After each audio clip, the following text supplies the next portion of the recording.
Salut à tous. Salut.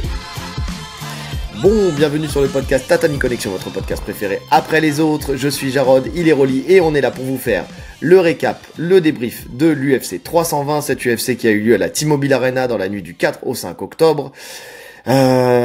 C'est un UFC qui a tenu toutes ses promesses. Franchement, on finit l'année avec des belles cartes et puis avec des combats surtout qui sont sympas à regarder et à analyser. Là, on va vous parler comme d'habitude de la main card de cette UFC. On va parler d'abord on va commencer par le bas avec Abus Magomedov, pas Nurmagomedov, et contre Joe Pyfer. Mais avant ça, le partenaire du moment, Import Fight. Donc cette boutique en ligne de fringues, de matériel de sport de combat, de boxe, de MMA, de grappling, qui ont des marques qui ne sont vendues en France que sur Import Fight, que ça soit Corner, Primo, Hit and Move et Pitbull, là, qui arrivent sur leur site. Donc Pitbull West Coast. Pitbull, j'aime beaucoup cette marque. D'ailleurs, il m'a envoyé en avant-première en photo un des t-shirts en mode jiu-jitsu brésilien avec mon petit symbole à moi, tu sais, habituel là, qui dit, tu sais, qu'il faut tourner jusqu'à ce que ta ceinture devienne noire, qui est plutôt intéressant. Alors Pitbull, c'est une marque qui vient des pays de l'Est, Pologne, je crois, et qui est T'avais un rash guard Pitbull, toi? J'en ai un ancien de l'ADCC quand effectivement que j'avais acheté sur un championnat du monde ou championnat d'Europe, je sais plus dans quel pays de l'Est, puisque j'avais fait le tour du monde des pays de l'Est. Et donc ouais, je l'avais acheté, mais il a 15 ans le rash guard. Bah, je le mets plus là maintenant parce qu'il est usé, tu vois, mais je l'ai gardé précieusement parce que franchement, t'as pris 20 kilos aussi. Non, bah non. Bah non, puisqu'à l'époque, j'étais plus lourd quand même. J'étais lourd déjà à l'époque. C'est après où je suis redescendu et c'est vrai, c'est vrai. C'est vrai, il y a le yo-yo inversé. J'ai fait un U, frérot. Et donc, j'ai fait une cuvette. Une cuvette dans la courbe. Et donc ouais, non, il était vraiment bien. Et ouais, non, c'est une marque d'ailleurs qui que tu retrouves d'ailleurs sur les ADCC, des trucs comme ça. Tu vois la marque Pitbull West Coast. Donc voilà, ça se passe sur Import Fight. Avec le code TATAMI10, vous avez 10% de réduction sur tout le site et vous avez le lien en description. Bon, on va rentrer dans le vif du sujet, parce que toi et moi, on est dans un état déplorable. Toi, parce que t'es malade, moi, parce que je suis fatigué. Toi, un petit Covid. Toi, tu fais encore partie de ces gens qui se testent du Covid quand ils sont malades? Ou c'est juste tu supputes que tu as un Covid?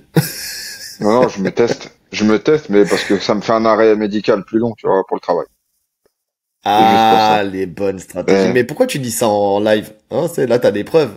Les gens vont envoyer ça mes patrons, ils écoutent pas. Ils écoutent pas de podcast, mes patrons, t'inquiète. Ils ont pas le temps parce qu'eux, ils sont pas malades.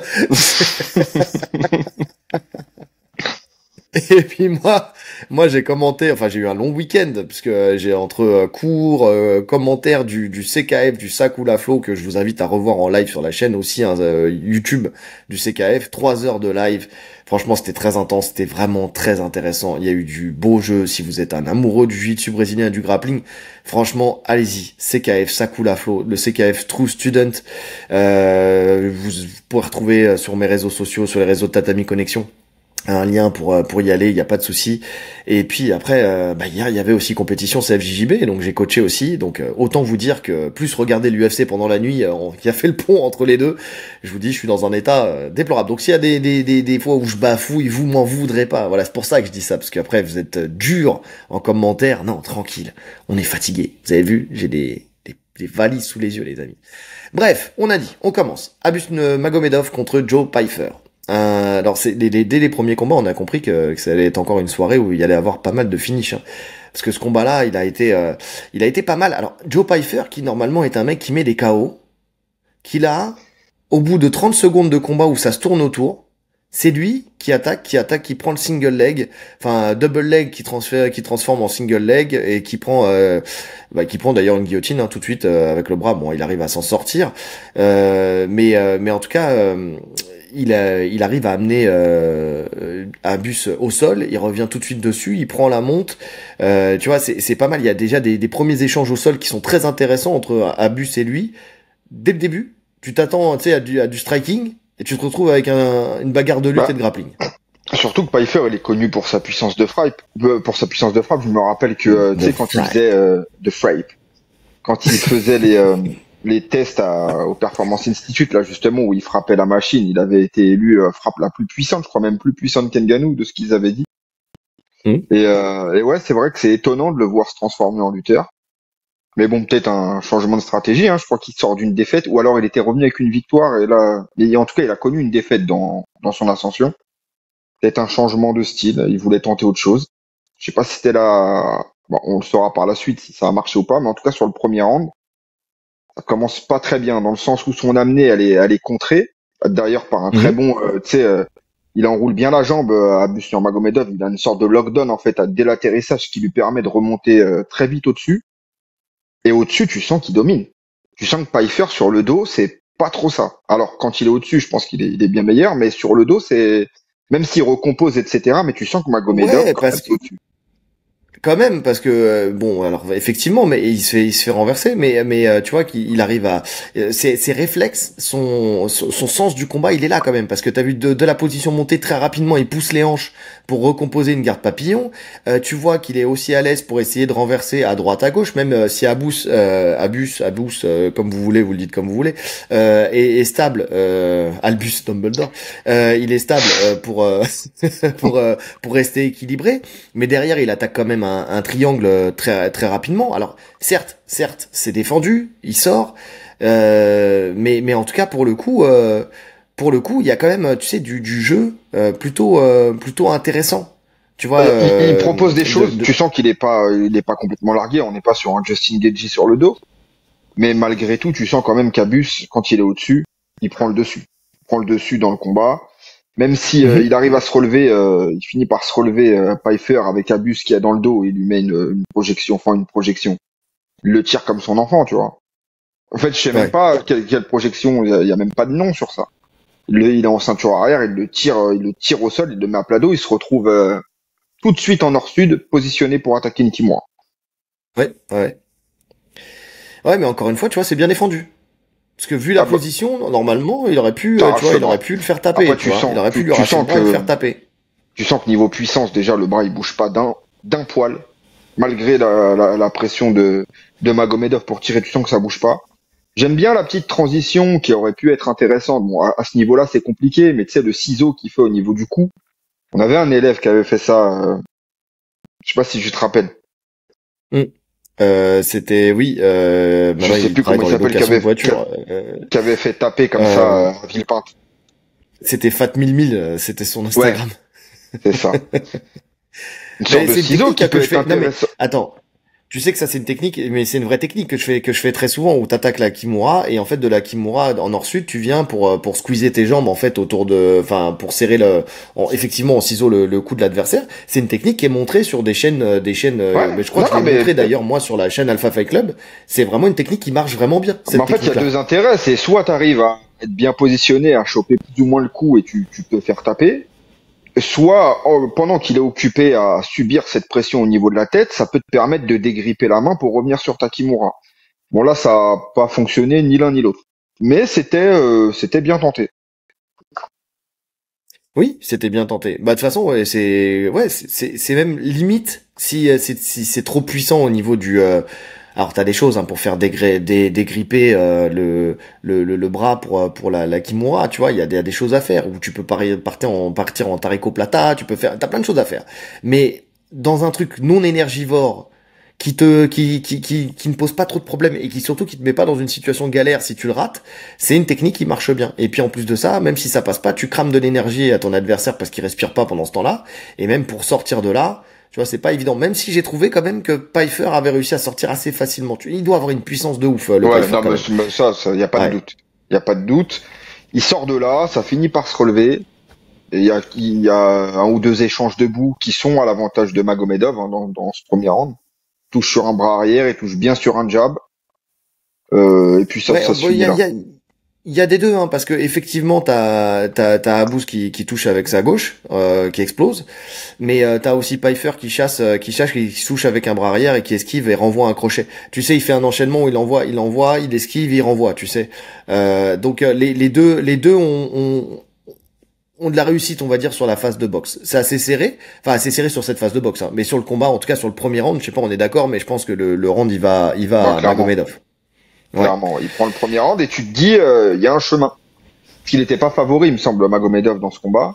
Et tu te dis finalement, il y a un chemin de victoire assez net, hein. Quelque chose qui peut reproduire. Maintenant, il est connu quand même pour fatiguer dans les rounds qui suivent. Donc, à voir s'il Mhm. pouvait reproduire ça. Et visiblement, bah, Pfeiffer, lui, on n'a pas laissé l'occasion parce que changement de stratégie dès le début C'est du ça. deuxième round. C'est ça. Et en plus, je pense, tu sais, Pfeiffer, tu sais, c'est un mec qui aussi par le passé, tu vois, on voit avec Gastelum où il développe de la puissance au début et puis après il a un peu plus de mal à développer, tu sais, quand le combat il avance. Et là, le fait d'avoir travaillé au sol peut-être au début lui a permis peut-être de pouvoir continuer à développer de la puissance un peu plus longuement dans le combat, puisque là, donc il est arrivé, donc t'as dit changement de stratégie, là il a pas cherché à lutter, il a mis la pression.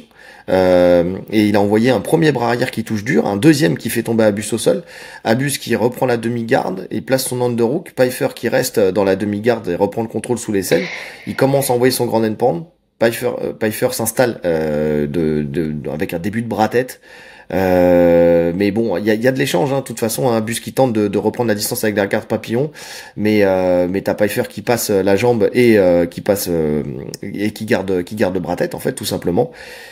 Abus qui ponte, qui parvient à s'échapper, mais il va donner le dos dans la rotation. Et c'est le début de la fin, puisque il va prendre le dos, il va s'installer, il va faire son étranglement arrière. Donc ce que j'ai aimé, c'est le côté bras installé, avec j'essaye de finaliser, ça Et marche je mets des pas, frappes. je balance quelques parpaings, et puis en fait, dès que j'ai attendri l'adversaire, clouc, je peux m'installer, et il fait Parfait. taper Abus Parfait. voilà, Ça qui montre, gagne ça par montre quand soumission. même une belle lucidité au sol, tu vois, sur le niveau de Pfeiffer. Pour revenir, Mhm. je te dis, il est pas nul au sol, hein. C'est pour moi juste sur le dos, il a été un cran en dessous. Après, c'était peut-être le temps de démarrer le combat. Mais en tout cas, il nous montre quand même une belle lucidité. Tu vois, il s'est pas acharné à vouloir tirer la tête bêtement. Il a mis exactement ce qu'il faut faire. Tu places ton bras pour étrangler. Et puis l'autre bras sert à mettre des frappes jusqu'au moment où tu peux verrouiller. Et après, niveau puissance, tu sens que quand c'est verrouillé, de toute façon, c'est fini, en fait. Ouais, on est d'accord.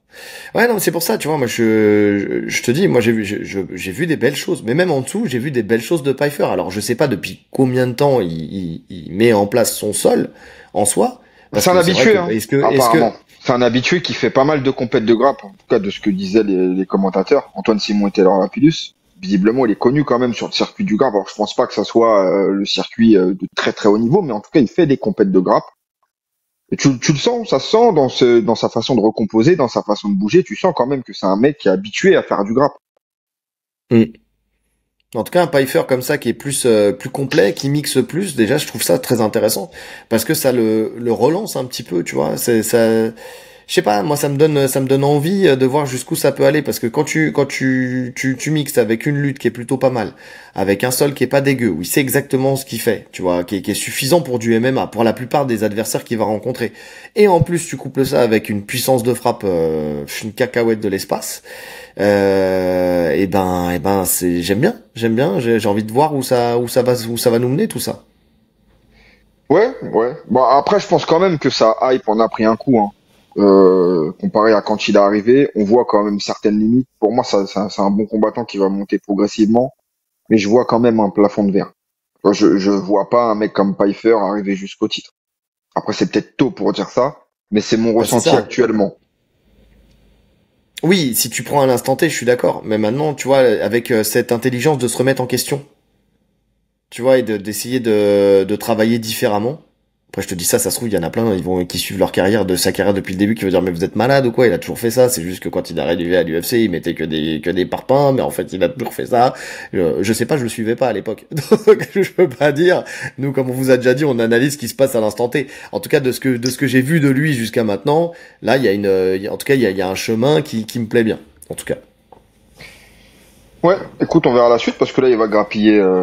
Je sais pas s'il était moins bien classé. Je crois qu'il était moins bien classé qu'Abus. Bon, en tout cas, le prochain combat devrait être intéressant pour lui en termes de nom. Ouais. Ouais. Donc, à voir. Puis être en main card sur un UFC numéroté comme celui-là, tu vois, ça montre aussi que l'UFC te fait confiance et parie sur toi. Et Donc en plus, il est américain. Faut pas oublier que là, il vont essayer de pousser les Américains à mort, justement, pour les rapprocher de potentiels combats pour la ceinture. Donc ça peut aller très vite quand t'es américain. C'est vrai. On enchaîne avec Josh Emmett qui a affronté Youssef Zalal. Donc C'est ce que j'ai Youssef kiffé. Zalal. Mais oui, ça c'était tellement intéressant. Parce que justement, il y en a beaucoup qui pensaient que Josh Emmett, enfin moi je pensais rien, j'avoue, j'avais pas analysé ce combat, donc voilà, mais de ce que j'avais entendu qu'il fallait pas. Alors Zalal, il était favori dans ce combat, hein. Mais il y Très en a très beaucoup qui fort. pensaient que ça allait être un combat qui allait être un peu plus serré, on va dire, Bon, dans le combat, parce que en général, il va, comment dire, il va il est pas, prudent. Il est très il est prudent, prudent, Zalal. et puis même Emmett, il a une tendance à aller au bout des combats. Faut rappeler qu'il quand même qu'il a été sur 5 rounds avec Ilia Topuria, tu vois. Mais c'était dans un combat qui se passait en boxe. Youssef Zalal, c'est un mec qui justement avait posé des problèmes à Ilia Topuria par le passé, dans ses premiers combats où il l'avait vraiment cramé parce que c'est un bourbier en lutte et au sol. C'est un bourbier en lutte et au sol, Youssef Mais j'ai Zalal. envie de te dire, c'est un bourbier dans tous les domaines parce qu'il a une très bonne boxe, Zalal. Ouais, sur le Ouais. reculoir, normalement il est dans la gestion.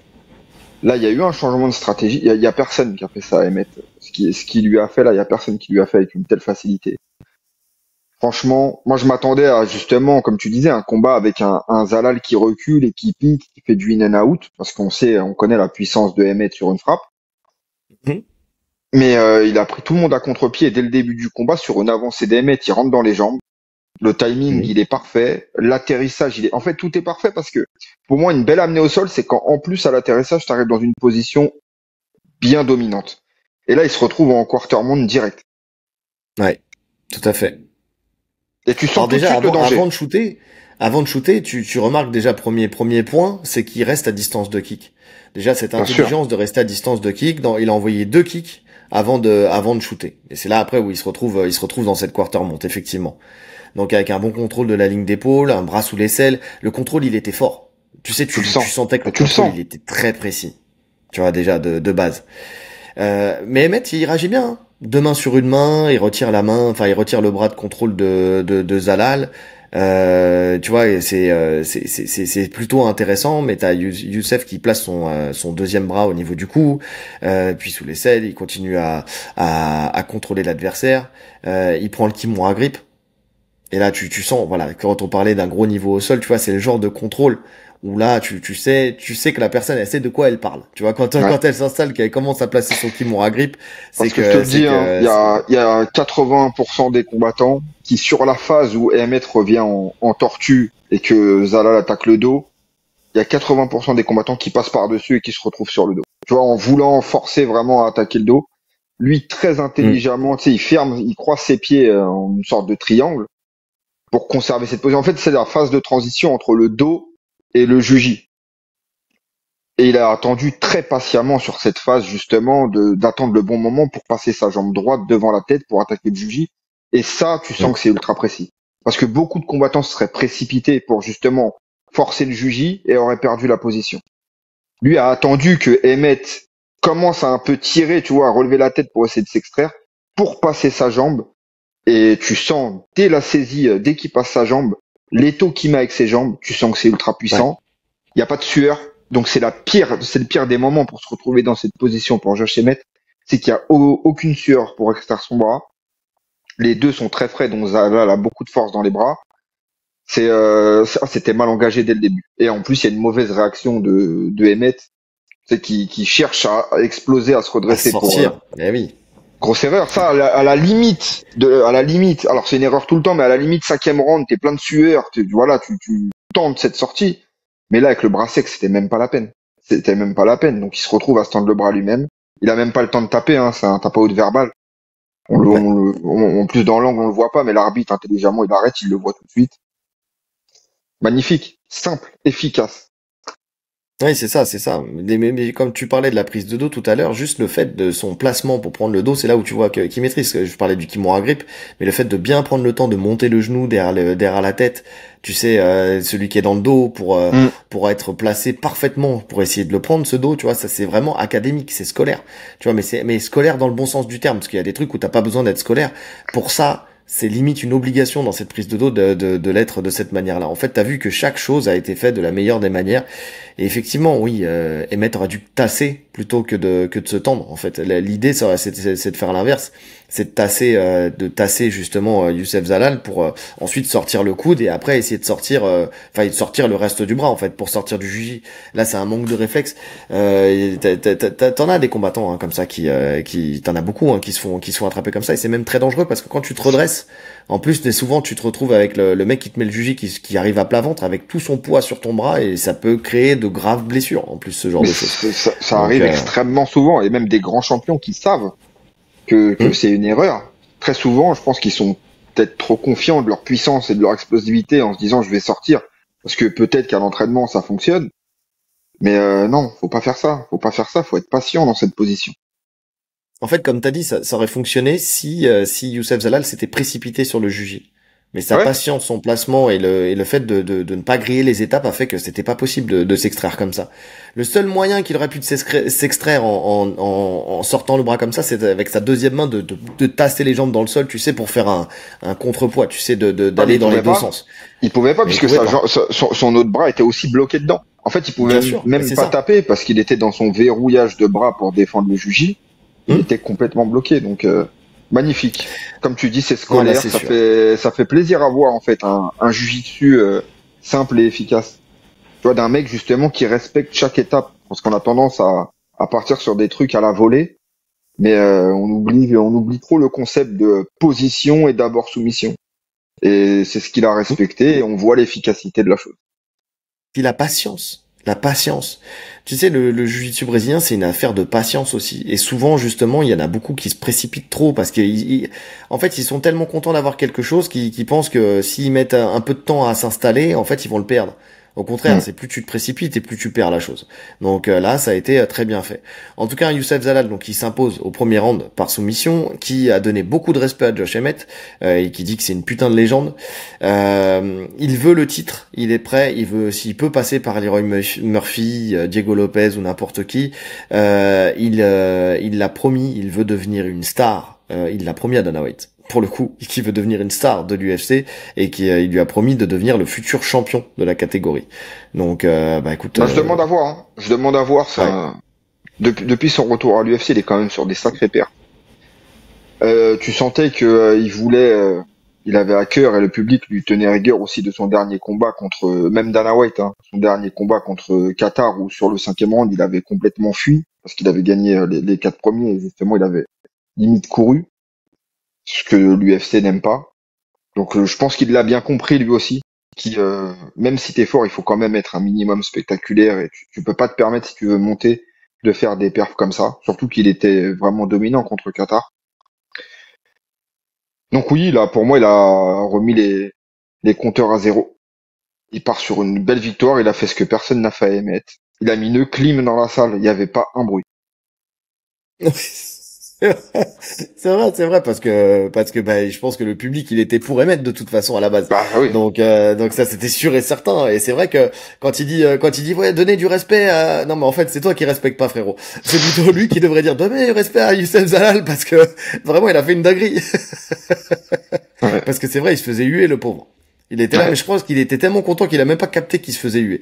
Tu sais pour Oui, le bah, coup ça fait là. partie du jeu. Hein, ça fait partie du jeu. Il sait que quand il combat à l'étranger contre un mec qui est à domicile, c'est presque normal. Mais ouais, écoute, j'ai bien aimé. On attend de voir la suite. Il me semble qu'il demande Liron Murphy. Liron Ouais c'est ce que Murphy, je il te me dis semble ouais qu'il, ouais ouais, ouais, ouais. il était booké contre Volka. Voilà, ça se joue avec Diego Euh, Lopez.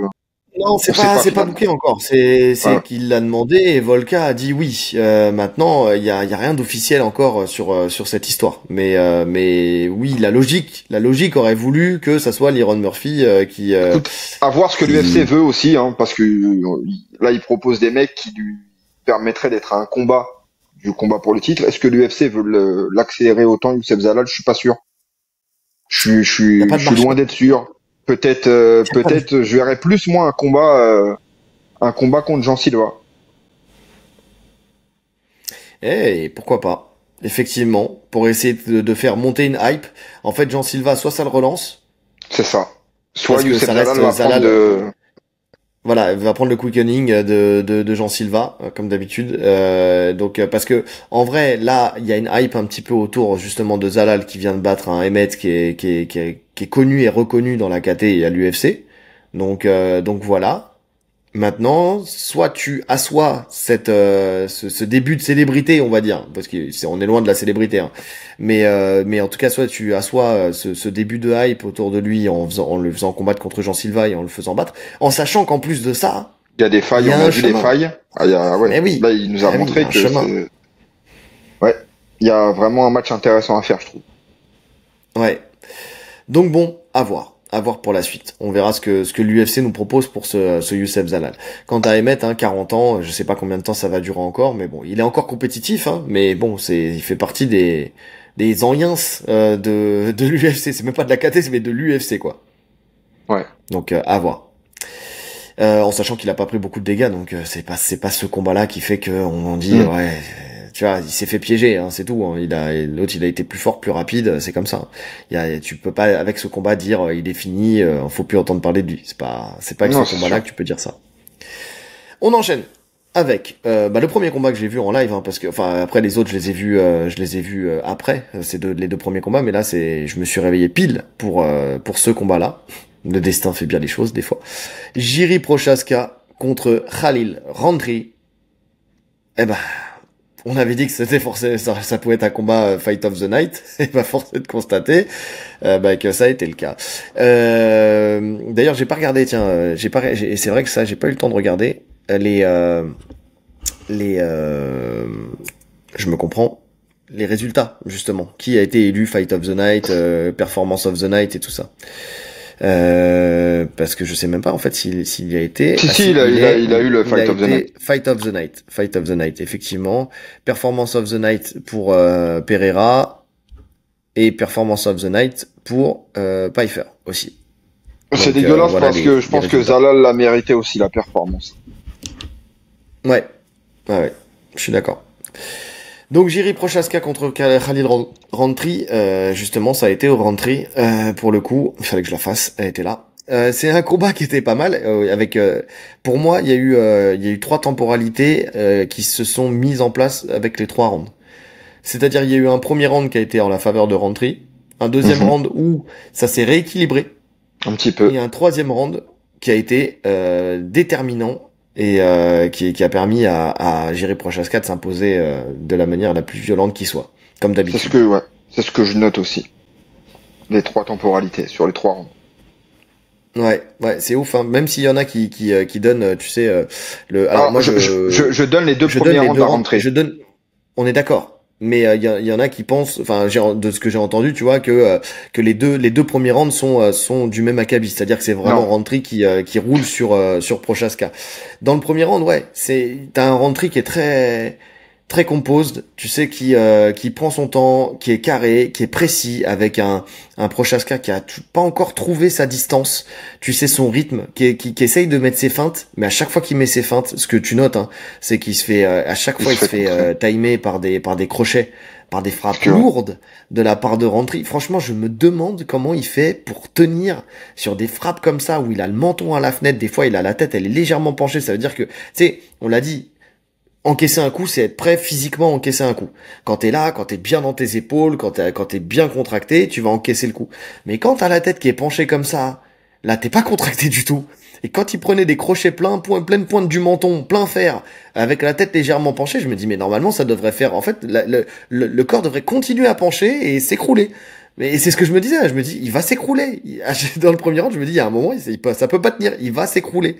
Il prend des high kicks, il prend des crochets, il prend tout ce que tu veux. il prend tout. De toute façon, il prend Ça tout. tient. Alors que ce soit sur Roundtree qui rentre sur ses entrées, et en plus, il travaille bien en combinaison, et que ce soit sur les entrées de Jiri où tu sens que c'est hésitant.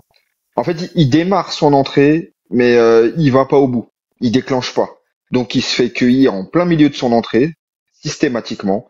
Non, le premier round, il est très compliqué. Maintenant, est-ce qu'on n'a pas l'habitude de voir Jiri dans cette situation? Pour ça, moi, en fait, ce premier round, tu sais, ce premier round, il m'inquiète pas plus que ça. Il m'inquiète pas plus que ça parce que tu vois, là, en fait, les questions que tu peux te poser sur Jiri, c'est quand est-ce que son menton va lâcher. Exact. Et dès le début, tu vois qu'il prend des parpaings et que ça ne titube pas, il est là. Il prend des coups, il revient, il gigote dans tous les sens comme d'habitude. Donc tu te dis finalement, c'est pas sur ce combat que ça va lâcher. Donc on est sur un combat de Jiri classique où il te met énormément de, il t'envoie énormément d'informations, sauf que là il déclenche pas du tout. Là c'est voilà, il envoie des informations mais il déclenche pas. Il se fait cueillir à chaque fois et c'est un très bon premier round. Il fait exactement ce qu'il faut faire, rentrer. Tu vois là pour le coup tu peux rien dire. Il fait exactement ce qu'il faut faire. Il est patient, il se jette pas, il travaille proprement. 19 rentrées. Ouais, et puis en plus de ça, comme ils sont en garde opposée, les middle kicks, enfin tout ce qui est high kick, middle kick, ça rentre avec une puissance, parce que c'est la jambe arrière qui vient prendre les côtes de Prochaska, et tu vois d'ailleurs, hein, quand il entame le round 2, tu vois qu'il est rouge au niveau des côtes. Donc ouais, et moi ce que j'ai aimé surtout aussi beaucoup, parce que tu dis que qu'il bronche pas, il titube pas, mais en fait si il bronche, mais il bronche pas d'un point de vue je suis déconnecté, Je il l'ai vu. bronche parce qu'il s'agace. T'as vu, il est Ouais, là, contre lui. il est là. Ouais, j'ai vu. Oh, Ah, putain. en fait, il s'impatiente. Putain, j'arrive pas. Là, j'ai pas encore pris Ouais. mon rythme. Tu sais, le mec, mais c'est ouf. Le mec, il est en plein combat. Il est en coco main d'une carte numérotée. Et le mec, il est, le mec, il est en train Il de, est on fâché dirait qu'il contre fait lui. ses ajustements. Mais ouais, il est fâché contre lui, il fait ses ajustements. Merde, putain, j'y arrive pas. Mais qu'est-ce qui se passe aujourd'hui? Oh, je suis pas dedans aujourd'hui. Tu sais, il pourrait dire à son adversaire, attends, je suis pas encore dedans, j'arrive. C'est vraiment ça. En fait, de toute façon, c'était une quasi-certitude que le premier round allait être très compliqué vu l'explosivité de Roundtree. Et on l'a vu contre tout le monde, en fait. Mm. Roundtree, promis, dans les premiers rounds, il est quasi imprenable.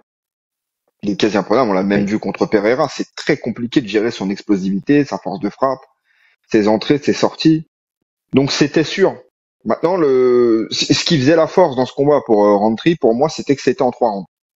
Tu vois, je me disais qu'il Mhm. pouvait potentiellement tenir les 3 rounds.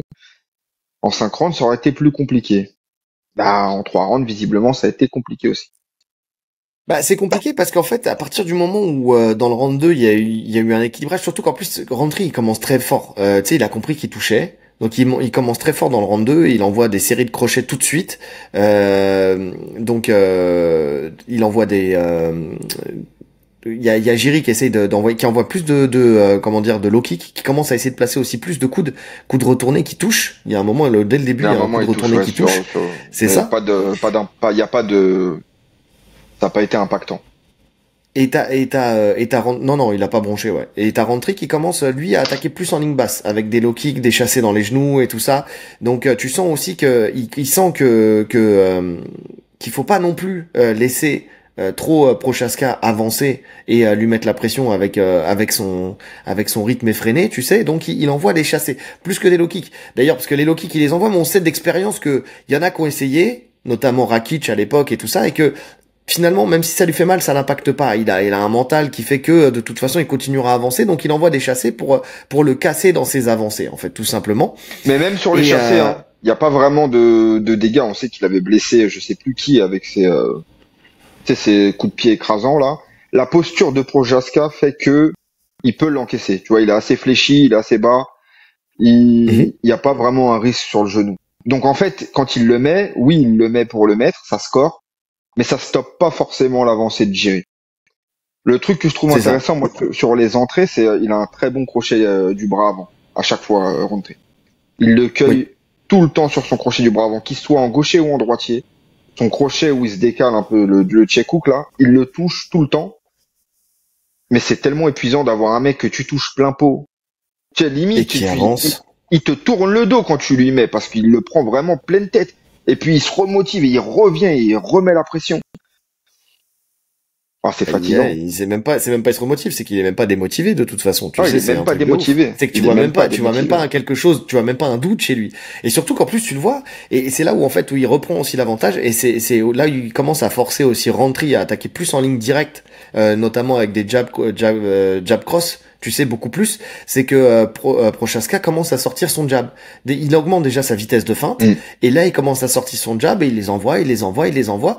Il a beaucoup d'allonges et il commence à toucher un peu plus justement. Il touche de plus en plus. Tu vois, je l'ai marqué. Le jab de Prochaska touche de plus en plus. Je marque juste la ligne d'après, il commence à trouver sa distance avec un Rountree un peu plus à bout de course. C'est-à-dire que là où au début Rountree il était parfaitement dans sa distance, on sent que, et en fait moi c'est là où je vois le changement de paradigme dans ce round 2, c'est que tout se joue, avant même de parler de dégâts, tout se joue dans la gestion de la distance. C'est-à-dire que là où tu avais un Rountree qui était à la parfaite distance avec un Jiri qui essayait d'envoyer des genoux, mais des genoux un peu en étant droit, dans le round 1 qui se faisait connecter avec des crochets, là le fait qu'il impose un peu plus de distance, surtout que dans son jab, si tu regardes bien, il se penche. Tu vois, Prochaska, il se lance vers l'avant, il se penche, ce qui fait qu'il impose encore plus de distance à Rountree. Et Rountree, il est beaucoup plus en bout de course. Vraiment, pour le coup, il touche, mais il touche vraiment, c'est plus de l'impact, c'est justement c'est de la touche. Là où Prochaska, il commence à toucher un peu plus, et tu le vois d'ailleurs, parce que dans le round 2, quand tu vois à la fin du round 2, t'as au niveau de l'arcade, Rountree est ouvert. Ouais. Donc c'est-à-dire que même si on s'en rend pas vraiment compte, puisque le round effectivement va à Rountree une nouvelle fois, mais l'inversion commence dans le round 2. Ouais, je suis d'accord. Je suis d'accord. En fait, tu sens, c'est un combattant qui a besoin, à l'image d'un Ferguson, de trouver son état de flow. Et tu sens qu'il commence à le trouver. Avec ses mouvements de tête, il commence à avoir plus de succès sur ses esquives. Alors ça met du temps à s'installer pour Prochaska, mais dans tous ses combats finalement, hein. Tu vois, dans tous les premiers rounds, il prend cher jusqu'à temps qu'il trouve son timing d'esquive, de contre, simultané, etc. Comme il avait fait contre Hill finalement. Et d'ailleurs, la séquence, elle ressemble un peu, hein, la séquence de fin. C'est sur une esquive où il vient contrer après, le premier coup qui fait mal. Mais ouais, dans le deuxième round, il commence à avoir du succès sur ses frappes et sur ses esquives. Donc là, moi, quand je vois ça, je me dis le troisième round, il va être très compliqué pour rentrer. Parce que je me dis qu'il sait pertinemment qu'il a 2 rounds de retard, qu'il faut finir, et que là, il va envoyer tapis. Il n'y a plus le choix. Et de toute façon, ça colle avec sa mentalité à Jiri. Tu sais que quoi qu'il se passe, quand je vois le début là, que je vois que Rountree a 2 rounds à 1, à 0, je sais que ça n'ira pas au bout. Ça n'ira pas au bout. Ça veut dire que soit Jiri va le mettre KO, soit il va se prendre un KO en essayant de le mettre KO. Ouais.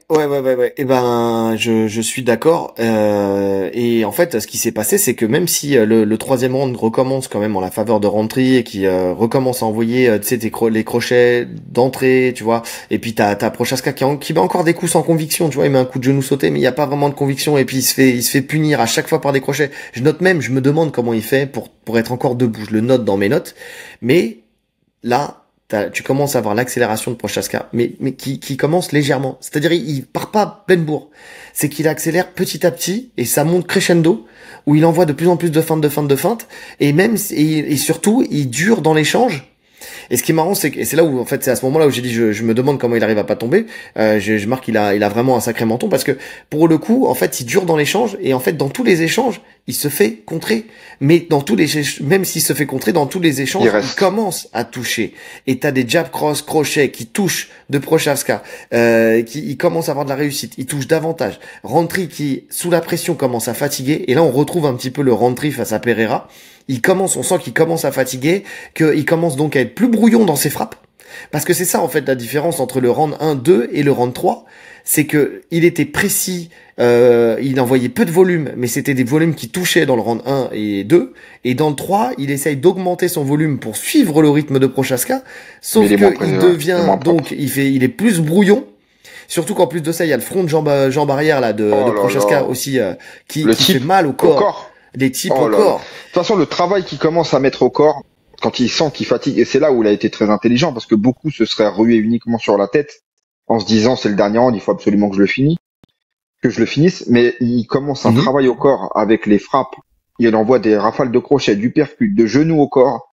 Il vient au clinch. Ouais, les genoux au corps. Et tu sens qu'à un moment, il y a une rupture de contact où Rountree n'a même plus la force de lever les mains. C'est-à-dire qu'il veut tellement pas prendre les frappes au corps qu'il a il a la main en bas et il a plus la force de les lever. C'est juste avant le finish. C'est ça. Et quand j'ai noté une phrase là au milieu du round là. J'ai mis il reste 2 minutes 30 et il met un énorme rythme à Rountree. Donc c'est vraiment quand tu sais voilà tu sais pourquoi j'ai noté le temps parce que quand tu vois l'état de fatigue justement et d'usure de Rountree alors qu'il reste 2 minutes 30 dans le combat. Tu sais que ça n'ira pas au bout.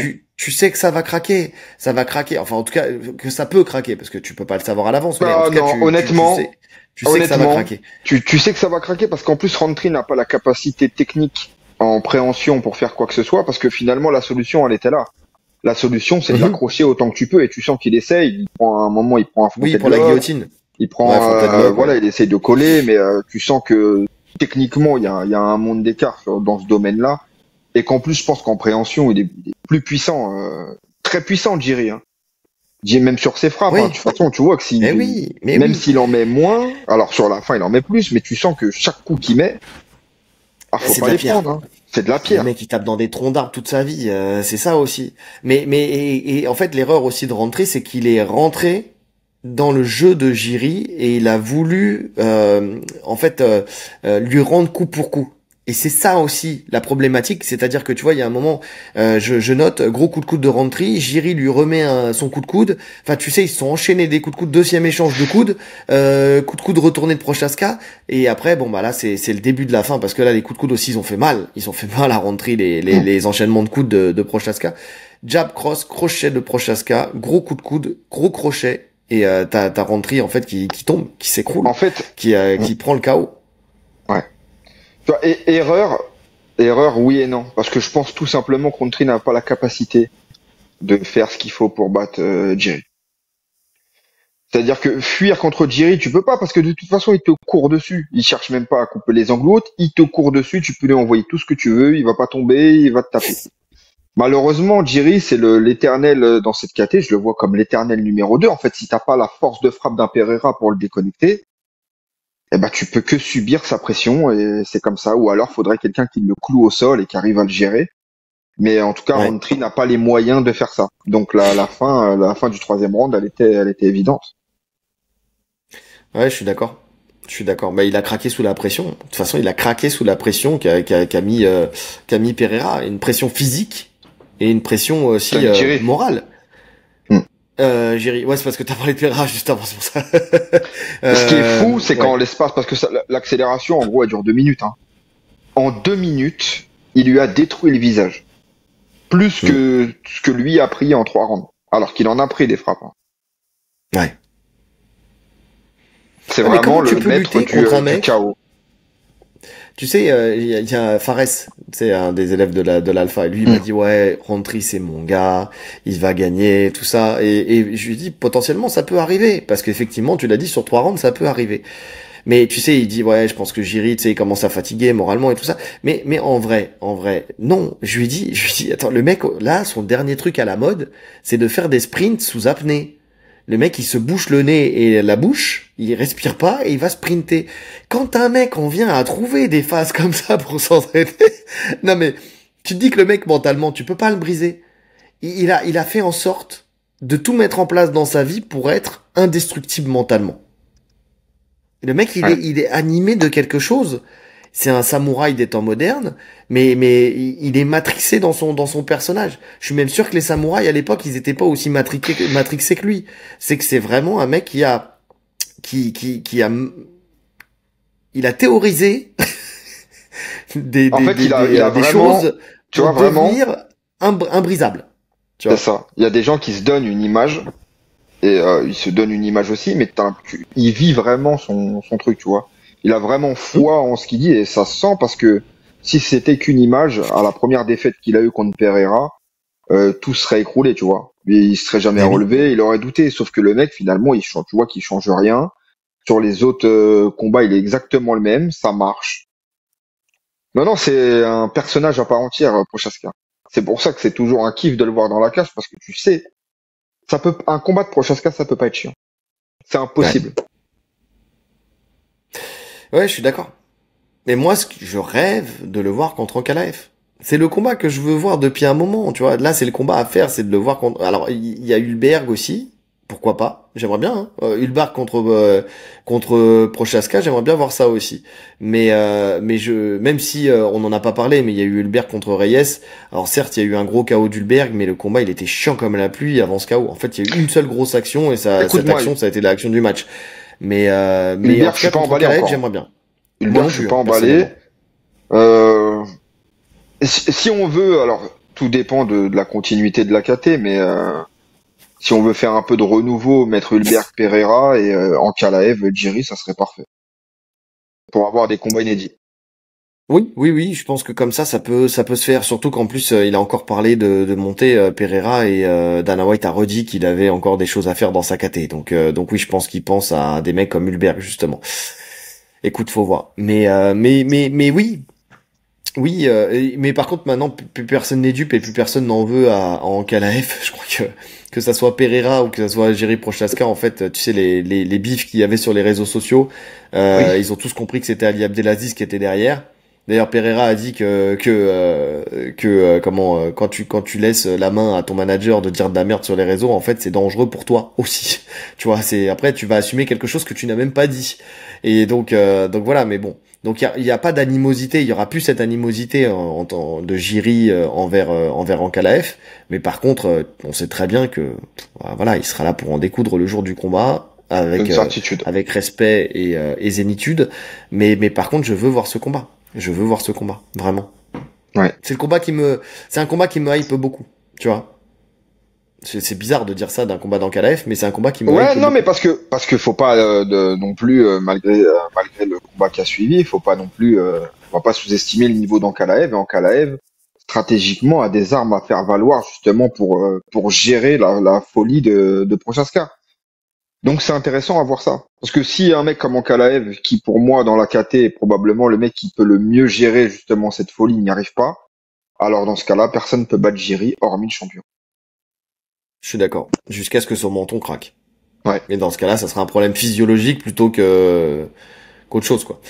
Et qu'est-ce que je voulais dire? Et quant à Roundtree, bah en fait Roundtree, là on voit quand même que bah ça sera un très bon top Top 5. 5. Voilà, portier Mais du top voilà, 5. c'est ça. C'est ça. Mais c'est pour l'instant, en tout cas, dans l'état actuel des choses, il ne va pas monter plus haut. Ça, c'est sûr. Et encore, tu vois, il a quand même eu cette chance de n'affronter que des strikers. Donc des mecs qui collent à son style. Je pense que Ouais. même des mecs moins bien classés mais très bons grappleurs pourraient battre Roundtree peut-être même plus facilement que Jiri ou que Pereira. Oui, c'est possible. C'est possible. Effectivement.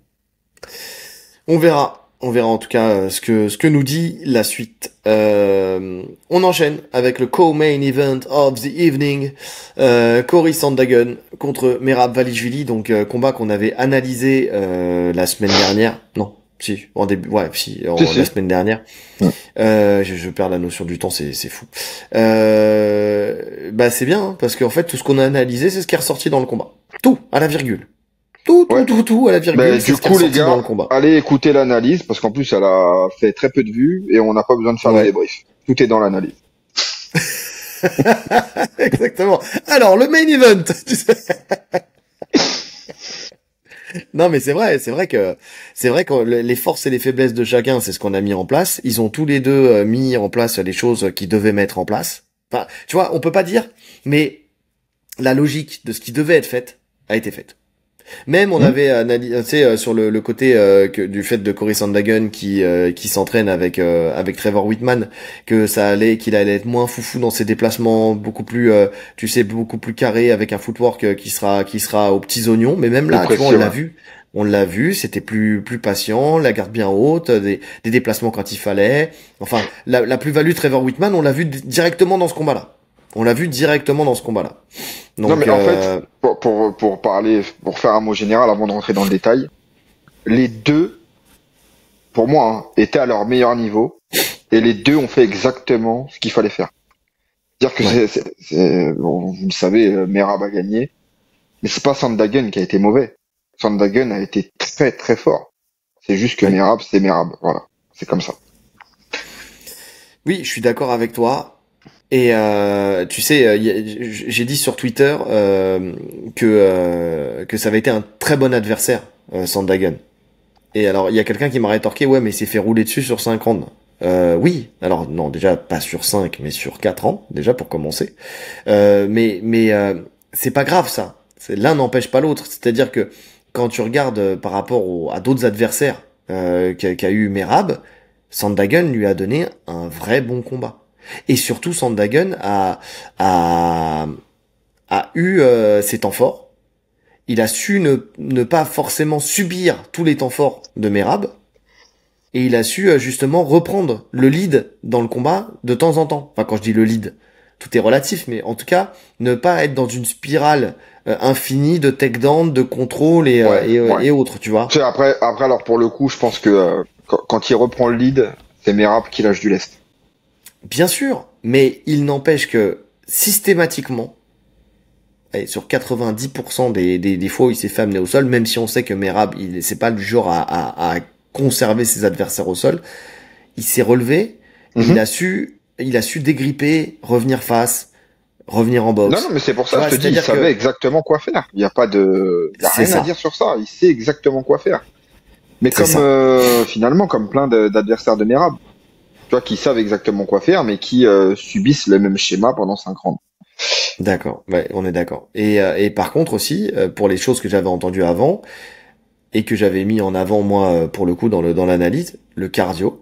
Sandhagen, son cardio n'a pas fait défaut une seule seconde de la première à la 5e reprise. Là pour le coup, c'est vrai. Pour le coup, il était brillant. Franchement, j'ai pas vu vraiment d'écart de cardio sur les deux combattants. Merab est connu pour un cardio illimité, Sandhagen il lui a tenu la dragée haute sur ce domaine. Hein. Oui, ouais. Donc Sandhagen, c'est malheureusement, tu sais, pour moi, c'est un peu le Dustin Poirier de la KT. C'est le roi sans couronne, tu sais, un mec qui va gagner. Non, je suis pas d'accord parce que Dustin Poirier ne perd que contre le champion, là où Sandhagen perd contre tout le top 5. Ouais, mais tout le top 5 a été champion.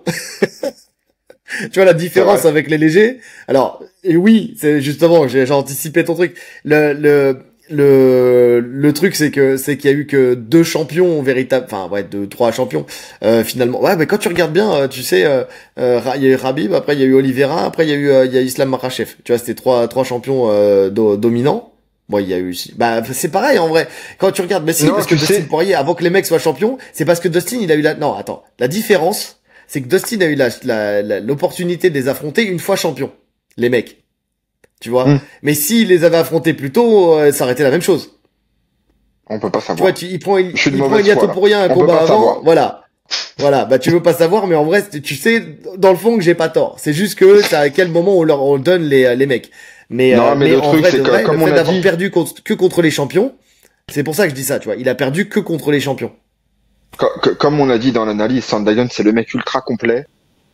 Mais finalement, il y aura toujours un mec dans la KT qui excelle plus dans un domaine que lui.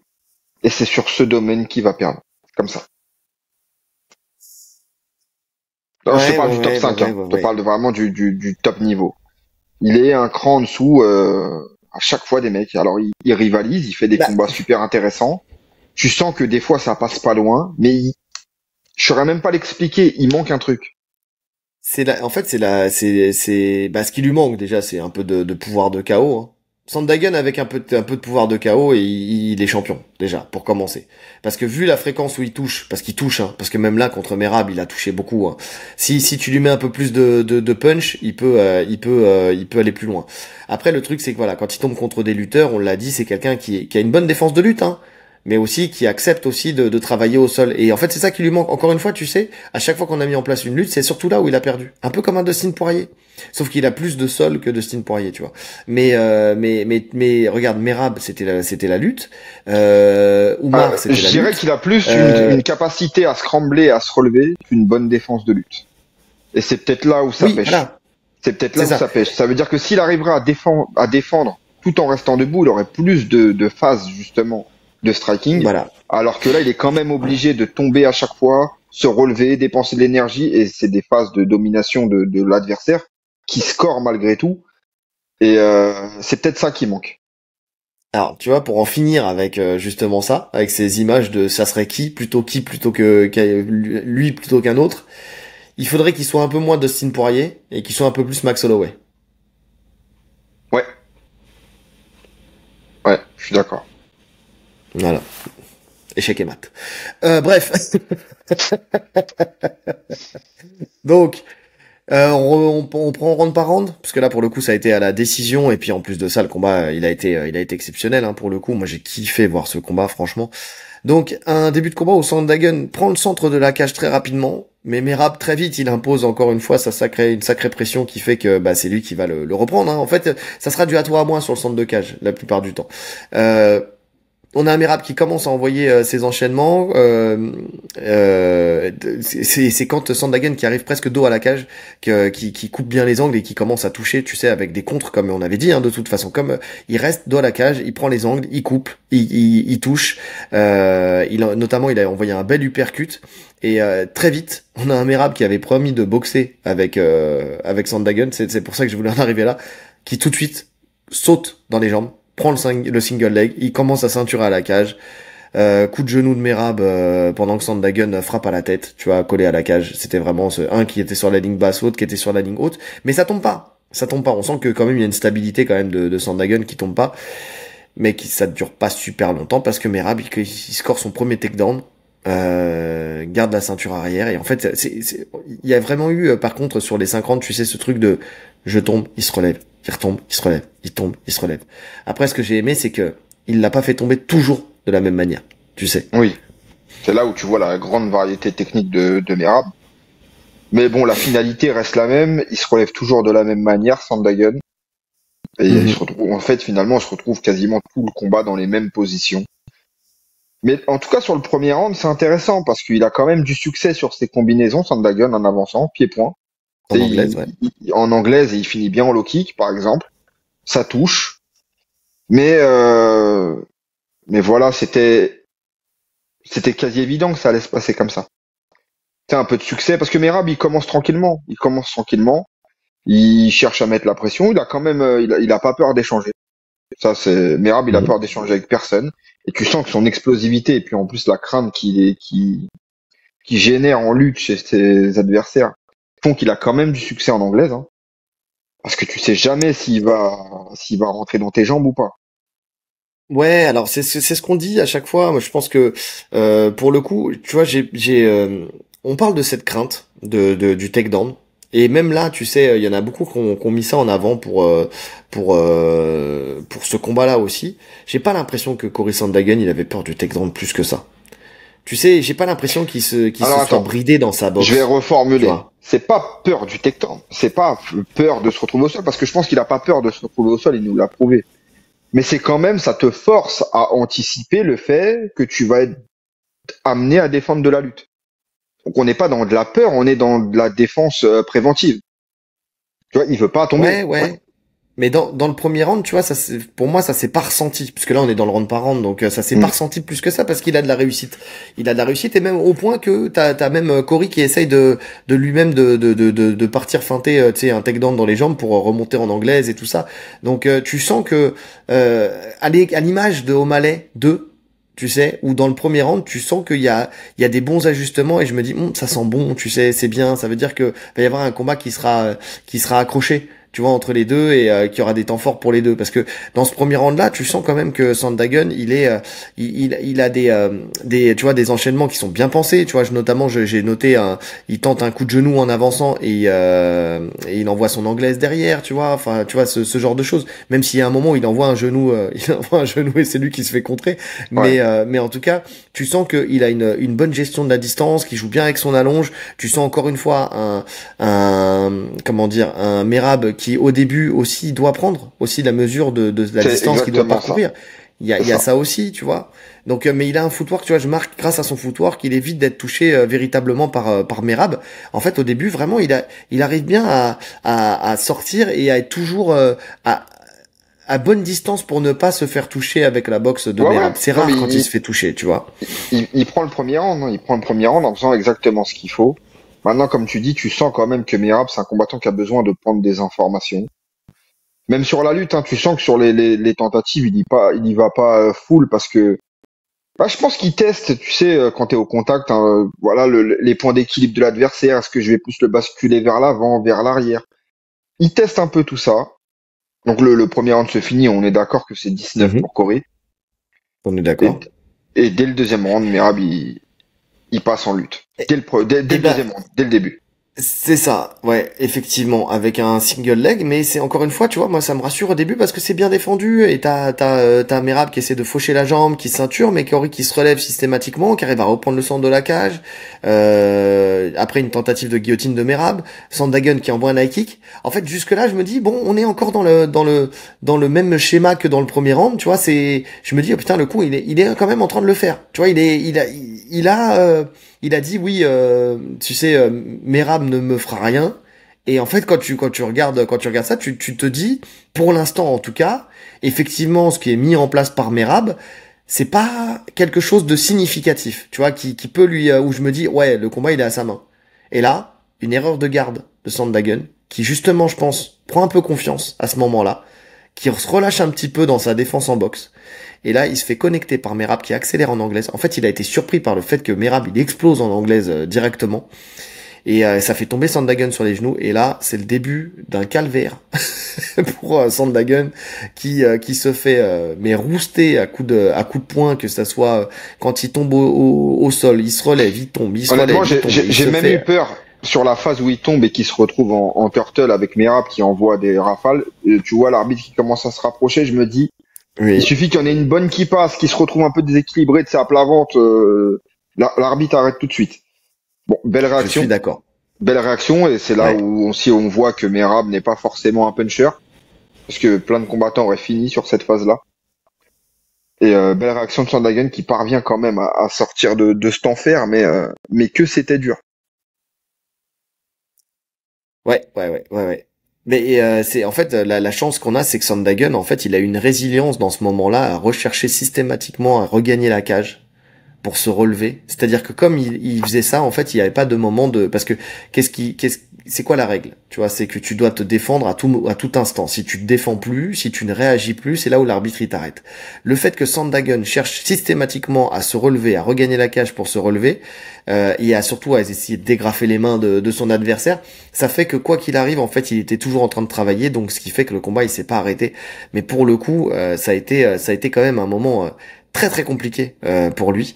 Donc qu'est-ce que je veux dire? En plus, il y a eu aussi des phases au sol, tu vois, avec Et Merab pour qui même pas. ramène encore, qui arrache, en fait, pareil, encore une fois, il l'a ramené de différentes manières, et puis à un moment, il l'arrache, il le ramène. Sandhagen qui se relève, il reprend le centre. Merab qui jette Corey au sol, qui tente de le repousser avec ses jambes, mais encore une fois, il y a une grosse pression avec les hanches de Merab, et c'est là où on en avait parlé justement pendant l'analyse, la pression de hanche quand il est au sol dans la garde de son adversaire pour pouvoir placer son grand endpoint. Donc là, c'est exactement ce qu'il a mis en place avec un Sandhagen qui réussit à se relever, il se refait faucher, il se relève encore. Merab qui arrive et dans les dernières secondes, voilà, qui nous fait du Merab Badishvili, qui fait le show, tu sais, qui dans les dernières secondes, qui danse au centre de la cage. Pour Ouais, fêter son 18 en fait. Il a fêté son 18. c'est ça. Non, mais en fait, ce que dans la logique des choses, quand un combattant, et souvent, tu sais, on dit il faut faire attention sur ces phases-là, parce que quand tu touches durement et que tu t'acharnes à vouloir finir, comme l'a fait Merab là, en général, tu te crames. Tu te crames et très souvent, après, il y a une inversion des situations. Sauf que tu te rends compte que Merab, en fait, il peut te tabasser en grand endpoint, tout donner pendant tout un round. Il va aller dans son coin, il va pas s'asseoir, il va pas vouloir d'eau, il va pas vouloir de glace. Il va dire non, je veux retourner tout de suite. Et puis il est prêt à remettre la gomme tout de suite. Puis Mais il c'est va là en fait rigoler, tu sais, que tu le vois rigoler avec ses hommes de coin, quoi. Le mec, il est détendax. non, c'est horrible. C'est pas, ouais. C'est pas équitable en fait. C'est pas équitable. On joue pas avec les mêmes règles. Non, mais lui, quand il va mourir, il va être étudié par la science, c'est pas possible. Donc ouais, non, c'est sûr, c'est sûr. Round 3 avec un Merab qui time tout de suite parfaitement. Alors par contre, hein, le côté boxeur, voilà, hein, il l'a vite oublié quand même. Hein, le fait, je vais le mettre KO, patati patala, il a quand même oublié qu'il avait dit ça. C'est ce qu'on avait dit, hein, de toute façon, que c'était pas le genre de mec à s'entêter là-dedans, que si jamais il y avait besoin, il allait repartir dans la lutte. C'est ce qu'il fait. Il time parfaitement un double leg sur une tentative de coude de Corey Sandhagen. Il le ceinture dans le dos, single leg, frappe au corps. Sandhagen qui touche beaucoup avec son jab, mais Merab qui reprend à chaque fois le centre de la cage. Tu sais, il ceinture Non, à mais nouveau. Ce que j'ai de aimé, toute c'est façon, c'est la même chose tout le temps en fait. Là, à ouais, partir de ce round, ouais, à partir de ce round là, on rentre dans un combat typique de Merab, où ça va shooter à répétition, t'amener, se relever, de temps en temps il relâche, il y a des Hmm. phases de striking, et ainsi de suite. Donc en fait, là, à partir, je te dis, en fait, finalement, tu te rends compte, et c'était la même chose contre Oumar, hein, que ses adversaires, et même contre O'Malley, parce que les meilleurs rounds, c'est les deux premiers, tu te rends compte qu'il y a peut-être Hmm. une ouverture dans les deux premiers rounds, et à partir du moment où lui commence à imposer son jeu, et qu'il est en pleine bourre, et que toi, logiquement, comme tout le monde, tu commences à fatiguer, ben c'est fini, en fait. Ouais, je suis d'accord. Alors par contre, dans ce round 3, le truc que j'ai noté quand même, j'ai dit, alors j'ai donné le round à Merab, mais parce qu'il a beaucoup amené au sol et tout ça, mais pour moi quand même tu sais, je l'ai donné parce que la domination, elle est là. Il y a une domination qui est trop nette entre les deux. Mais le dégât, tu vois, j'ai dit, mais du dégât chez Sandhagen. Quand même, quand tu regardes, il y a beaucoup d'amener au sol, il y a beaucoup, il ceinture, il emmène, et à chaque fois, t'as Sandhagen qui dissocie, qui se relève, qui dissocie les mains. Ça, il le fait par contre à la perfection. Mais quand tu regardes, t'as du kick de Sandhagen.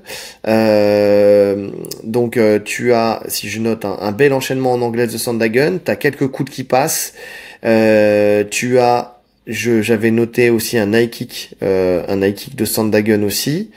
Les seuls dégâts vraiment qui sont faits par Merab, c'est quand à la fin du round, il ceinture et qu'il envoie les genoux, tu sais, dans les cuisses et dans les fesses, dans le nerf sciatique. Tu vois, mais la plupart des dégâts Ouais, sont faits moi j'ai noté qu'il par. il touche quand même, hein, en anglaise. Alors il n'y a pas forcément d'impact, mais il touche quand même. Ouais, En mais fait, le tu plus sais, gros dégât, j'avais ça reste quand même imaginé. Sandhagen. Oui, oui, bien sûr. Mais j'avais imaginé, je sais pas pourquoi, mais un Merab vraiment. Et en fait, à chaque fois que je le vois combattre, je me dis, en fait, il est pas dégueu quand même en boxe. Il est loin d'être dégueu, Merab. Techniquement, c'est pas incroyable, mais en fait, le débit qu'il te met et l'intention qu'il a quand il avance, en fait, tu te rends compte qu'il peut vraiment perturber n'importe qui en striking. Bah c'est ça, c'est qu'il explose vite et que effectivement, c'est encore une fois, c'est sa boxe, elle est, enfin son cardio est au service de sa boxe, de sa lutte, de tout. Mais là où il est Il plus est technique solide. quand même en lutte, il a en boxe quand même en fait, il va toucher parce qu'il envoie sans s'arrêter en fait des frappes. C'est juste ça, tu vois, c'est pareil. Je pense que sa boxe, s'il avait un cardio moins bon, tu dirais pas la même chose parce qu'en fait très rapidement sa boxe, elle deviendrait, ça serait un brouillon, tu vois. C'est en fait sa boxe elle est brouillonne et avec la fatigue elle deviendra encore plus brouillonne, il aurait moins de réussite. Là le truc c'est qu'il arrive à maintenir son brouillon au propre le plus longtemps possible parce qu'il a du cardio. Là où par contre ce que j'aime bien c'est qu'il a quand même des jambes, tu vois, il tente d'envoyer des petites gifles, tu sais, avec sa jambe et tout ça, tu vois, il lève bien ses jambes, il a des bons kicks, hein. D'ailleurs en boîte de nuit il a montré qu'il savait très bien le faire après dans le soir en costume avec sa ceinture. Ouais, ça a coupé de ton côté au moment où je te disais oui que la boxe elle était brouillonne, enfin avec le cardio elle serait plus brouillonne. Je disais juste après il a quand même des bons petits kicks avec des petites gifles, tu sais qu'il envoie qu'il arrive à envoyer comme ça. Il nous l'a montré d'ailleurs en boîte de nuit après avec sa ceinture en costume où il fait des petits kicks sur l'estrade. Où il a fait son 6e round en boîte de nuit. 6, 7, 8, 9, il a tout enchaîné derrière. Donc ouais, non, la boxe, elle est pas mal. Mais elle est pas mal, elle reste pas mal parce que il a du cardio. Sinon, ça serait, Mhm. franchement, elle serait déplorable, sa boxe, sinon. Pour le coup. Ah, je te trouve dur. Je te trouve dur.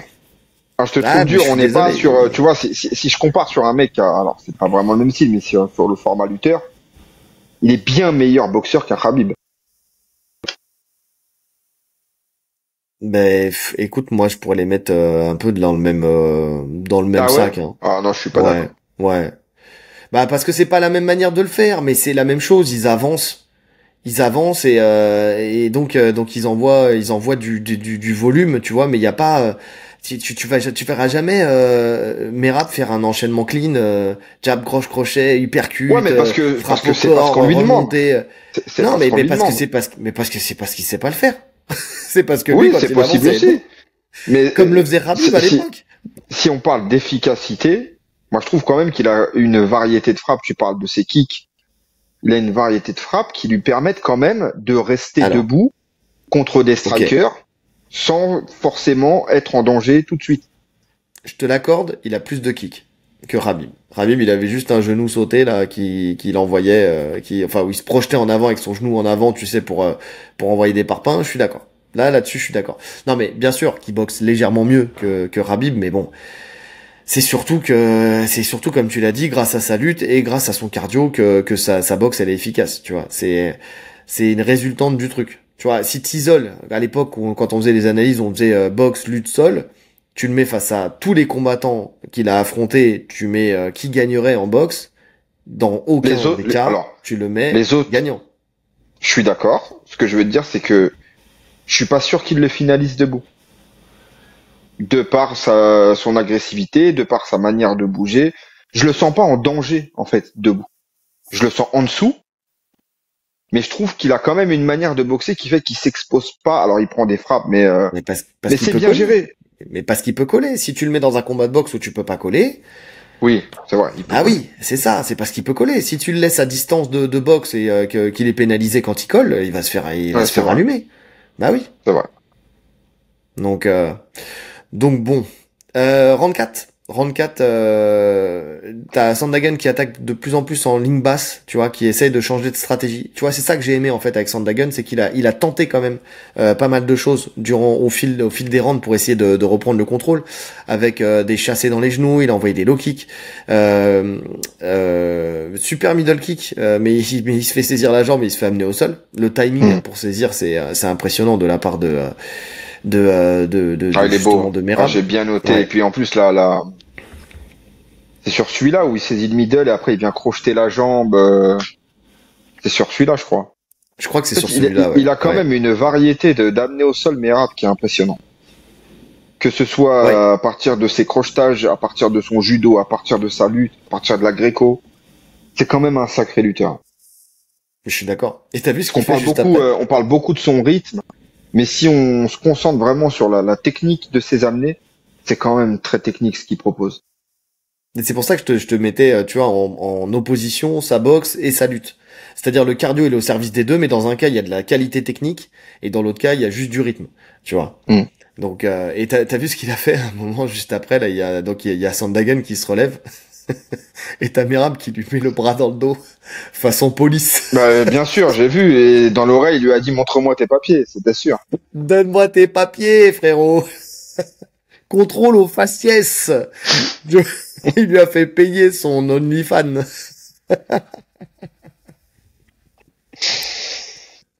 Ah non, mon vieux, il est arrivé, il lui a mis le bras dans le dos. J'aurais voulu être dans la tête de Sandhagen à ce moment-là, mais il fait quoi le con? Qu'est-ce qu'il Il est fait? là, et pourquoi il met la bras, il a caché les menottes dans le slip ou quoi? C'est comment?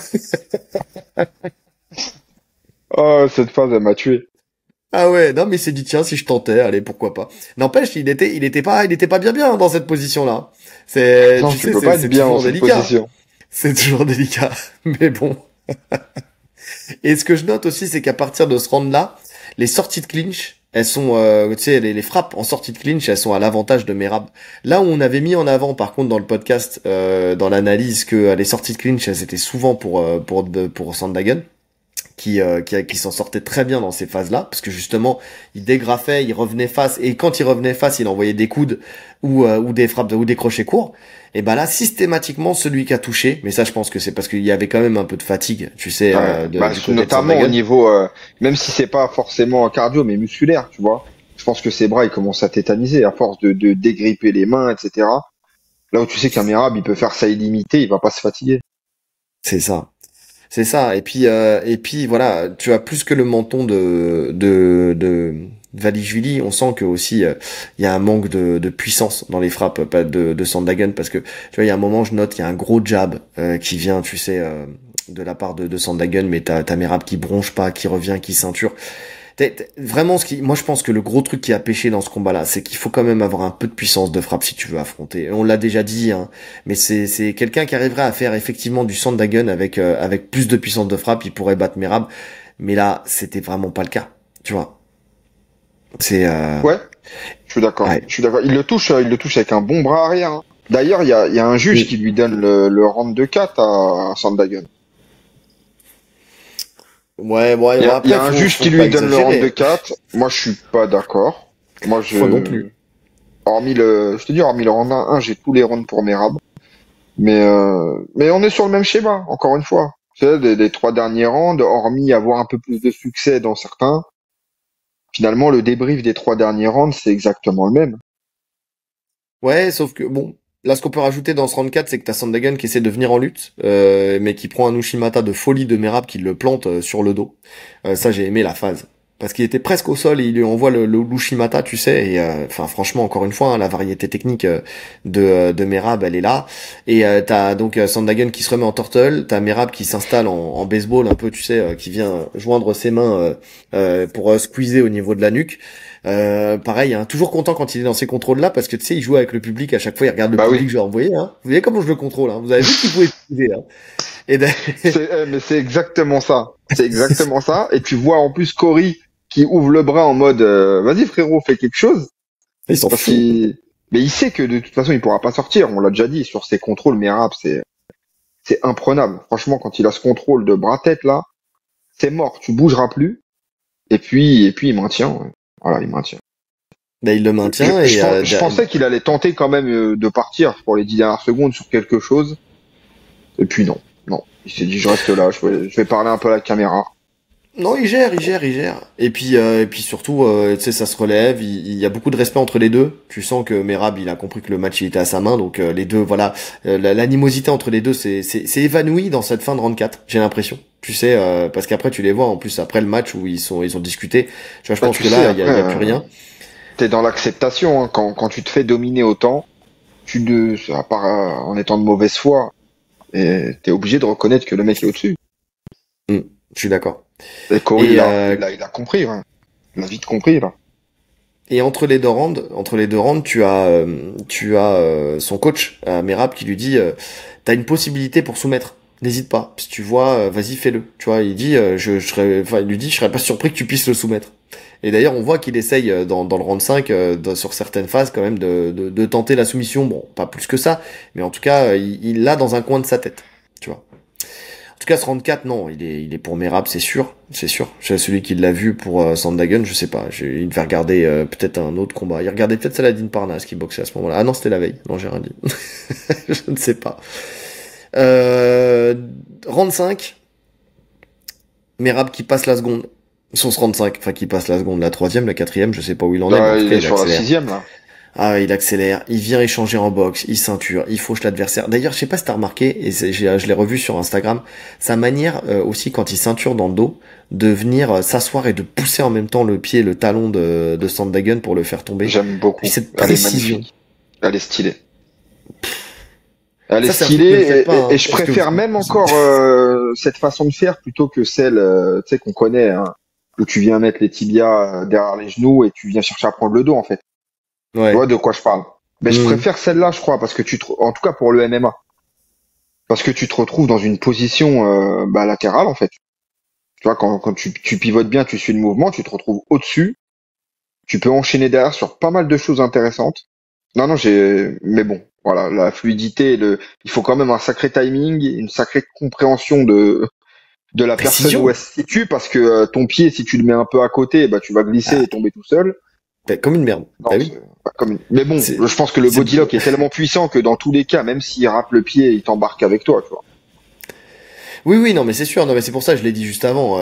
Enfin, tu sais, disclaimer, ne le faites pas cette amenée-là. Enfin, à moins de la driller, de la driller, de la driller, mais sinon ne le faites pas. Venez mettre, venez ceinturer, faire un barrage, amener l'adversaire au sol, mais ça, faut une précision de malade. Faut répéter ça pendant des années pour que ça soit aussi précis, aussi efficace.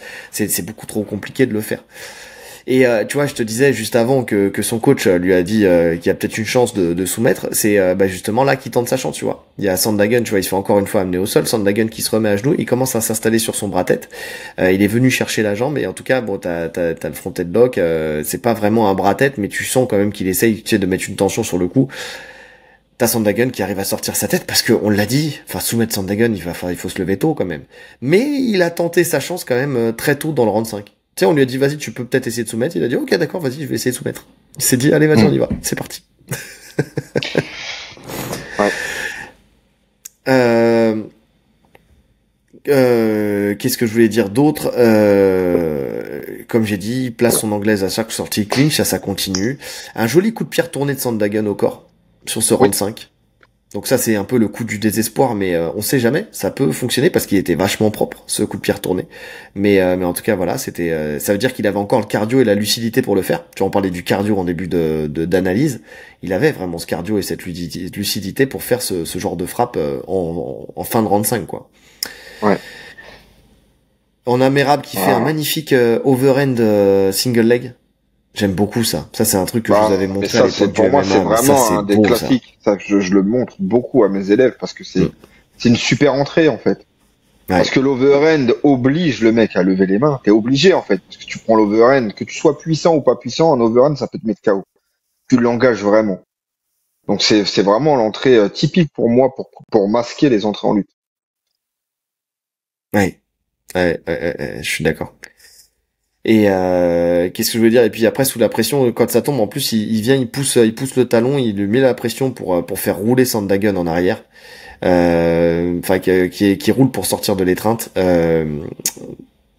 Non, c'est pas mal. En fait, ça continue comme tu dis. Après, c'est vraiment ça.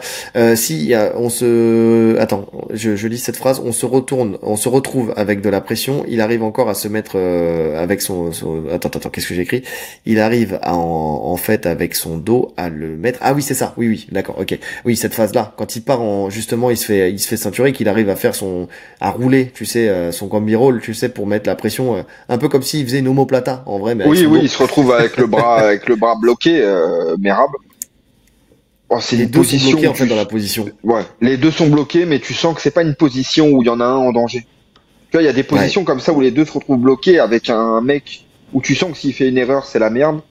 Là, les deux se retrouvent bloqués plus parce que la position les y oblige, Hmm. mais tu sens que ça va pas rester longtemps comme ça et qu'aucun des deux ne va prendre un avantage sur cette position. Bah, il y en a un des deux qui doit bouger à un moment. Finalement, c'est Sandhagen qui bouge, qui attaque la jambe. Il essaye c'est ce qu'on avait dit, hein. Il est beaucoup sur ce schéma et c'est pour ça que je dis que toutes les cases ont été cochées. C'était qu'il est beaucoup sur son schéma où il attaque le haut du corps pour venir ensuite s'enrouler dans le bas du corps. Et en fait, Merab, il a réussi tout de suite à s'en sortir. Il s'est levé, il s'est extirpé, il est reparti, il a pris de la distance. Donc jamais il a pu rester dans une position assez longtemps pour que on puisse s'installer, il puisse s'installer dans son jeu de leg lock et de contrôle des jambes. Il était très conscient de ça, Merab aussi. Bah, ça a Je été pense la que ça a seule été phase, bien hein. travaillé. Ça a été la seule phase où il attaque plus ou moins une clé de jambe et elle a été Mm. gérée parfaitement. Ouais, je suis d'accord. Et surtout, Merab qui après a été dominant au sol. Et pareil, tu vois, encore une case de cocher. On avait dit que Merab au sol, quand il était au-dessus, c'était quarter guard pour venir chercher le trapèze avec sa main, faire évoluer sa situation en pression, justement en changeant la position. C'est exactement ce qu'il a fait par la suite. Tu sais, il s'est retrouvé dans cette situation-là avec son grand endpoint. Donc il a cherché le trapèze, il avale la jambe de Sandhagen, il commence à faire évoluer sa position. Sandhagen qui revient en turtle, Merab qui place un genou, qui prend le front headlock. Tu vois, c'est comme ça qu'avait commencé la soumission d'O'Malley dans le deuxième Mm. combat. Son coin lui a demandé de faire la soumission. On voit qu'il recherche à prendre cette soumission, c'est ce que je note. Mais Sandhagen prend le poignet. C'est ça la différence. C'est la réaction en fait. Il prend le poignet à deux mains pour sortir le bras. Il fait du two on one. Hop, je prends le poignet, comme a fait Emmett plutôt contre Zalal, tu sais. Hop, je sors ma tête et je suis sorti de tout danger potentiel. C'est très bien fait. C'est très bien fait. Ouais. Ben, Donc, on a jusqu'à la fin un Sandhagen qui a les réponses techniques, mais qui n'a pas la capacité de sortir complètement de ce cercle du jeu de Merab. Voilà. Il est en réponse, il sait quoi faire, mais lui ne peut rien imposer. bah c'est ça, et puis à la fin il arrive quand même à toucher durement sur un petit enchaînement d'anglaise, la Cory, et il appelle, tu sais, Merab à À venir venir. boxer, mais sauf que Merab, ça y est, il a compris, il reste 5 secondes dans le combat, tu le vois, il Ah oui. sourit, il recule tu sais, petit peu par petit peu, et puis voilà, fin de combat, il gagne C'est son là combat. où tu vois où t'avais cette crainte justement qu'il sorte de son combat des fois par moment en charriant, etc. Et je te disais, Merab, il est quand même très intelligent sur les moments où il charrie. Mm. Tu vois, il joue pas avec le feu. C'est-à-dire qu'il le charrie fin du deuxième round, mais à la toute fin, finalement limite quand la cloche sonne. Et là, à la fin, il recule, il le toise un peu en rigolant, mais il rentre pas dans un Oui, truc inespéré. C'est pas le genre de mec qui va jouer à pile ou face la fin du combat. Il est pas aussi stupide. non, je suis d'accord. Je suis d'accord. En tout cas, il saute tout de suite par-dessus la cage. Il va checker Mark Zuckerberg. Si on peut se faire 2-3 potes qui ont un peu d'argent, tout va bien. Si je peux te donner quelques cours privés, mon frérot, y a pas de problème. Allons-y. Il remporte ce combat avec un 49-45 x 2, 49-46 x 1, décision unanime. Donc le 18 sur le round 2, forcément, c'est le round qui a été dominé. Merab qui dit qu'il continue à s'améliorer et qu'il est juste au début de sa progression. Et c'est vrai en plus, hein, qu'il continue à s'améliorer, notamment sur les phases de sol. Il veut combattre en décembre. En fait, je crois qu'il en est à combien là? 4 défenses de ceinture, je crois, déjà sur une année. Je crois qu'il veut arriver à 5. Si je me trompe pas. Attends, faut que je revérifie. Je suis pas sûr, j'aurais dit 3 et il veut arriver à 4. Peut-être, mais en tout cas, ça serait un record, je crois, si on parle de défense de ceinture. Parce que pour moi, il a fait Petroyan, il a fait Oumar, là il vient de faire Cory. Donc pour moi, ça fait 3 sur cette année.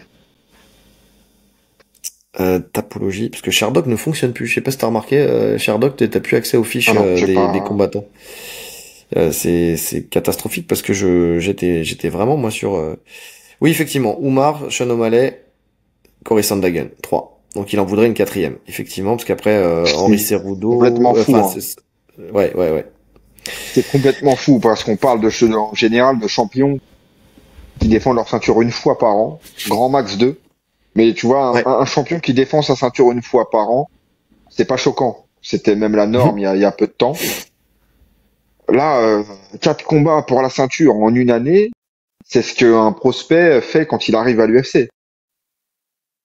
Oui. Ou ce que fait un Kevin Holland, mais parce que voilà, mais tu vois, c'est capitaliser, un mec qui monte et qui veut faire ses preuves. Normalement, c'est à ce moment de ta carrière que tu réclames justement de combattre tout le temps. Ouais. Et lui, non, c'est fou. Mais il veut marquer l'histoire en fait, tout simplement. Il veut marquer l'histoire à sa manière, donc il le fait, hein, parce que là, il a battu le record avec 100 takedowns. Il a dépassé largement les 100 takedowns. Ouais. Donc voilà. Il dit que Petroyan pourrait être un bon adversaire pour la suite. Donc voilà. Il le dit. J'ai l'impression qu'il le dit sans être trop emballé. Hein. Il le dit parce que c'est le seul en fait. Bah après c'est le seul. C'est le seul s'il veut combattre en décembre. S'il veut attendre un petit peu, il y a le vainqueur de Oumar Nurmagomedov contre. On avait dit contre. Mario Bautista. Contre Bautista, tu vois, qui potentiellement serait plus intéressant d'un point de vue sportif. Mais bon, Petroyan, faut dire ce qu'il est. Bon, il est sur une série de victoires aussi, hein, donc voilà, hein, pourquoi pas. Hein. Ouais, mais ouais. Bah ouais, non, mais après le problème quand t'as roulé sur tout le monde, c'est que de toute façon tu vas faire des redites. Hein. C'est clair. C'est clair. Donc, par contre, il dit il répète à qui veut l'entendre que c'est un homme normal, qu'il fait aussi des erreurs, que tout le monde peut faire des erreurs et que soit une frappe, soit une soumission, ou quoi que ce soit, il faut être lucide de ça, que tout peut arriver et qu'il peut perdre son titre à tout moment. Mais bon, il s'entraîne tous les jours avec Sterling et ça le fait progresser. Et il a un lien de fraternité et une reconnaissance envers Sterling qui est énorme. Ouais. Franchement, c'est vraiment une belle amitié dans le monde du MMA.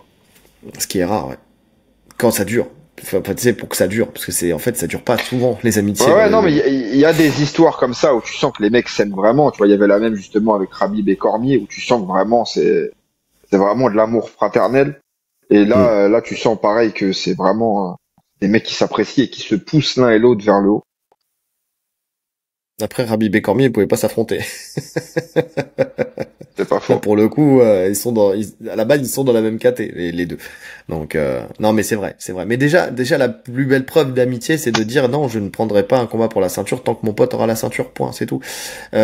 Si tu prends ça, tu parlais de Cormier et Velasquez. Ken Velasquez. Oui. Tu vois. Dans Cormier qui est descendu en lourd léger juste pour pas avoir affronté Velasquez à la base, hein, qui était champion des lourds. Donc ouais, non, c'est vrai. Donc on verra la suite. Cory Sandhagen, restera l'éternel top 5 pour l'instant. Puis on verra comment ça évolue. Mais j'ai hâte de voir l'évolution avec Trevor Whitman parce que déjà sur un premier combat, c'est déjà pas mal. Il y a un combat qui m'intéresse pour Sandhagen, c'est de le voir contre O'Malley. Ouais, je suis d'accord. O'Malley d'ailleurs qui a réagi en live sur le combat, qui disait J'étais waouh mort. J'étais mort. ouais, T'as vu ce qu'il a dit? il a dit j'ai pas pris autant de takedown. Mais frérot, Ouais, mais c'est il a parce que dit, t'as tapé avant. non, mais c'est ce qu'il a dit. Il a dit, moi, j'ai pas pris autant de takedown parce que j'ai pas cherché à me relever. C'est ça. Ou j'ai pas réussi à me relever. Je sais plus ce qu'il a dit, mais, Non, j'aime bien mais il O'Malley l'a dit parce de qu'il manière a du ironique, second tu degré. vois. Mais oui, Bien non, mais sûr. il fait beaucoup de vidéos en second degré. Et puis en plus, tu sais, on avait vu avant leur deuxième combat qu'ils avaient sympathisé les deux, Merab et O'Malley. Il y a du respect entre les deux, donc oui. Mais effectivement, il a un humour. J'aime bien l'humour d'O'Malley, moi, personnellement. Il se prend pas au sérieux. Il sait qu'il est au-delà de ça. De toute façon, il gagne pas sa vie grâce à l'UFC. Il gagne sa vie déjà en dehors. Donc il est pas. Ça lui permet d'être un peu plus détendu sur ces trucs-là, quoi. Ouais, c'est vrai. Donc bon. On enchaîne, on termine avec Alex Pereira contre Magomed Ankalaev. Donc le combat le plus rapide de la non, je sais pas si c'est le plus rapide de la soirée parce que j'ai pas vu la De carte la main préliminaire, mais card, en tout cas. de la main card, c'est le plus rapide, ça c'est sûr. Pereira, Ah, on je l'a suis pas vu sûr. Fight Week. Combien de temps, Zalal? Ah ouais, non non, Ah, non, je ça crois se que ça a vaut. duré plus longtemps. Non non, ça a duré T'es plus longtemps sûr? Zalal quand même. Je suis pas sûr, hein. Ah putain, tu m'obliges à chercher. Je suis pas sûr, hein. Je dirais Comme 1 si minute c'était- 30, 1 minute 20, les deux. Ça va très vite quand même, Youssef Zalal, hein. Où est-ce que je peux trouver cette info? Parce que avant, t'avais le, le Sher... Ah, Sherdog, ça remarche.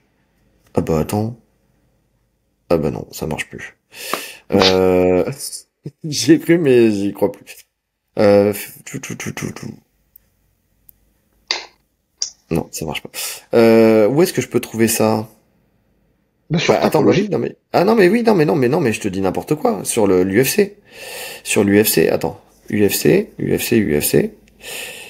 1 minute 20 et Youssef Zalal 1 minute 38. Ça se joue à pas grand Ouais, chose, ça se joue à mais pas c'est grand chose.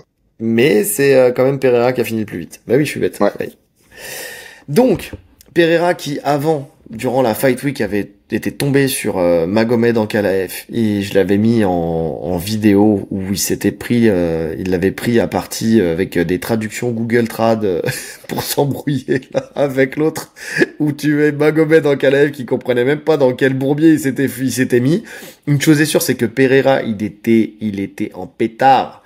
Il était en pétard, il voulait vraiment en découdre avec lui. Il avait vraiment envie de remettre les choses au clair. Comme j'ai dit sur Twitter, les points sur les i, les barres sur les t et les 12-6 dans la tronche de Magomed Ankalaev. Donc il voulait vraiment en découdre. Montrer que la dernière fois il était vraiment à 40%. Il l'a redit d'ailleurs dans la conférence de presse, enfin pas dans la conférence de presse mais dans l'interview post-fight. J'étais à 40%, vous m'avez pas cru, je viens de vous prouver que j'étais à 40% la dernière fois. Quand il est déter comme ça, il fait flipper. Il est flippant. Il a avancé sur Ankalaev. Il lui a balancé, déjà dans le face-à-face, hein, tu sens l'intensité, déjà avant même que le combat commence. Tu sentais qu'il était Ouais. là pour en découdre. Non, mais on retrouve le Pereira. Mais finalement, le Pereira que j'attendais sur le premier combat. Ouais. Le Non, Pereira pire que j'attendais sur le premier. Pire. Ouais, c'est vrai, pire Parce que encore. d'habitude, Là, il est patient, il prend son temps. Là, il a pas pris son temps. quand il est revanchard et qu'il a la haine comme ça, c'est vrai que c'est compliqué. Et comme tu dis, hein, de toute façon, il commence tout de suite pour faire reculer, il envoie gauche-droite avec un gros C'est bras ça. arrière. Alors C'est il ça. sait qu'il y a peu de chances que ça touche dès le début, mais en tout cas, c'est suffisamment effrayant pour faire reculer Ankalaev et le mettre dos à la cage. Et à Mhm. partir du moment où il est dos à la cage, il le lâche plus. La pression est constante. Ben, il envoie les calf kicks déjà, parce que déjà, c'est marrant parce que quand il a envoyé le calf kick, j'ai senti qu'il y avait eu un problème. Tu sais, il s'est pété le pied sur un calf Ouais, il kick. s'est cassé le pied. Sur un des Donc, premiers qu'il envoie d'ailleurs. Ouais, parce que là, il les a envoyés avec la jambe arrière. Contrairement à la dernière fois où il les a envoyés avec la jambe avant. Et il a dû prendre le tibia, à mon avis, avec le calf kick. Ouais. Et donc, il se pète le pied. Et en fait, ça l'a pas ralenti du tout, hein, parce qu'il il touche Ankalaev avec une énorme droite, un peu plongeante, qui, tu sais, mi-droite, mi-overhand, là, qui Mais, passe au-dessus de Tu la sais, garde. déjà sur les calf kicks, il y en a, je crois, 3 ou 4 qui passent. Et Ouais. ça oblige Ankalaev à changer de garde. Déjà. Ça veut dire que contrairement au précédent combat, ou sur le précédent combat, il en met beaucoup quand même. Il y en a une Oui, vingtaine mais qui il passent. les met il avec les met la jambe jambe avant. Mais oui. Donc c'est là où tu vois toute la différence. Il a suffi que de 3-4 calf kicks jambe arrière pour qu'Ankalaev change de garde. Et à partir de là, son crochet, c'est drôle parce que c'est lui d'habitude qui est sujet à prendre ce genre de crochet derrière l'oreille. Et là, c'est lui qui l'a mis. Il lui met vraiment, il le prend vraiment au niveau de la zone de l'oreille. Et tu sens que c'est... La zone oreillale, t'en parles? Oh, voilà, t'en parles. Et tu sens que, tu sais, il y a une seconde où il le prend, alors il tombe pas, mais sur sa manière de rentrer en lutte derrière, parce qu'il cherche à coller tout de suite, tu sens qu'il est plus là. Ah, mais oui. Tu sens qu'il est plus là. Il descend pour descendre, tu sais, c'est les takedowns de survie. Parce que tu vois, il plonge même pas dans les jambes en vrai. Il tient la cheville à deux mains. Ouais. Il tient la cheville. Mais il est plus là. Fléchi sur ses jambes, il a tenu la cheville. Et Il est plus là. t'as Pereira qui lui met un gros coup de hanche, qui tombe dans la demi-garde, qui commence à lui envoyer son grand endpoint. Ça va pas assez vite pour lui. Il lui met une série de 12-6 dans la tempe. Mais il met tout ce qu'il peut dans chacune de ses frappes. Pour moi, ceux qui font le plus mal, là, parce que il a quand même la chance, même s'il il prend les impacts de plein fouet malgré les mains sur le visage. Hein. Mais je crois qu'il lui en envoie 2-3 dans les côtes. Ouais. C'est les 12-6 dans les côtes, quand t'es vraiment en position fétale, là, que ça doit vraiment te perfo. Mais c'est pas possible, en fait. C'est sûr que t'as les côtes cassées. Oui, je pense. Ah oui, quand voyez là, en plus il est bien dans l'extension et tout ça, là, il envoie les 12-6 dans les côtes, ouais. Ouais. Et là, c'est terminé. Le combat se termine. T'as l'arbitre qui arrête, Herbin qui arrête le combat. Il a attendu quand même. Hein. Il a laissé quand même Ankalaev essayer de reprendre, de recomposer quelque chose. Tu vois, il a laissé un espoir. Ce qu'il sauve, c'est qu'il avait ses mains en protection. Ouais. Et que finalement, il a quand même eu cette chance que la pointe du coude ne rencontre pas sa tête, parce que dès le premier, c'était dodo. Ah oui, et puis ce qu'il sauve véritablement. Oui, parce qu'on se souvient de Jiri, hein, qui quand il prend les coudes de Pereira, quand il a essayé de l'amener au sol, on sait qu'il l'a déconnecté sur les coudes. Hein. Donc, enfin avec ses coudes. Donc on sait à quel point ses coudes ils sont violents aussi à Pereira. Pereira qui se relève, il nous fait une nouvelle fois une Kabila. Alors là, il faut avoir la vidéo. Hein. Si vous n'avez pas la vidéo, vous avez juste un moment de blanc et un peu de vent devant le micro, c'est tout. Mais vous voyez un peu l'idée. Donc t'as Jiri, on voit l'image là, Jiri très content pour Prochaska, tu vois, très ému pour Jiri Prochaska qui est très content pour Pereira, tu vois, très ému à ce moment-là. Tu vois Hubert qui est un peu plus dans le doute, mais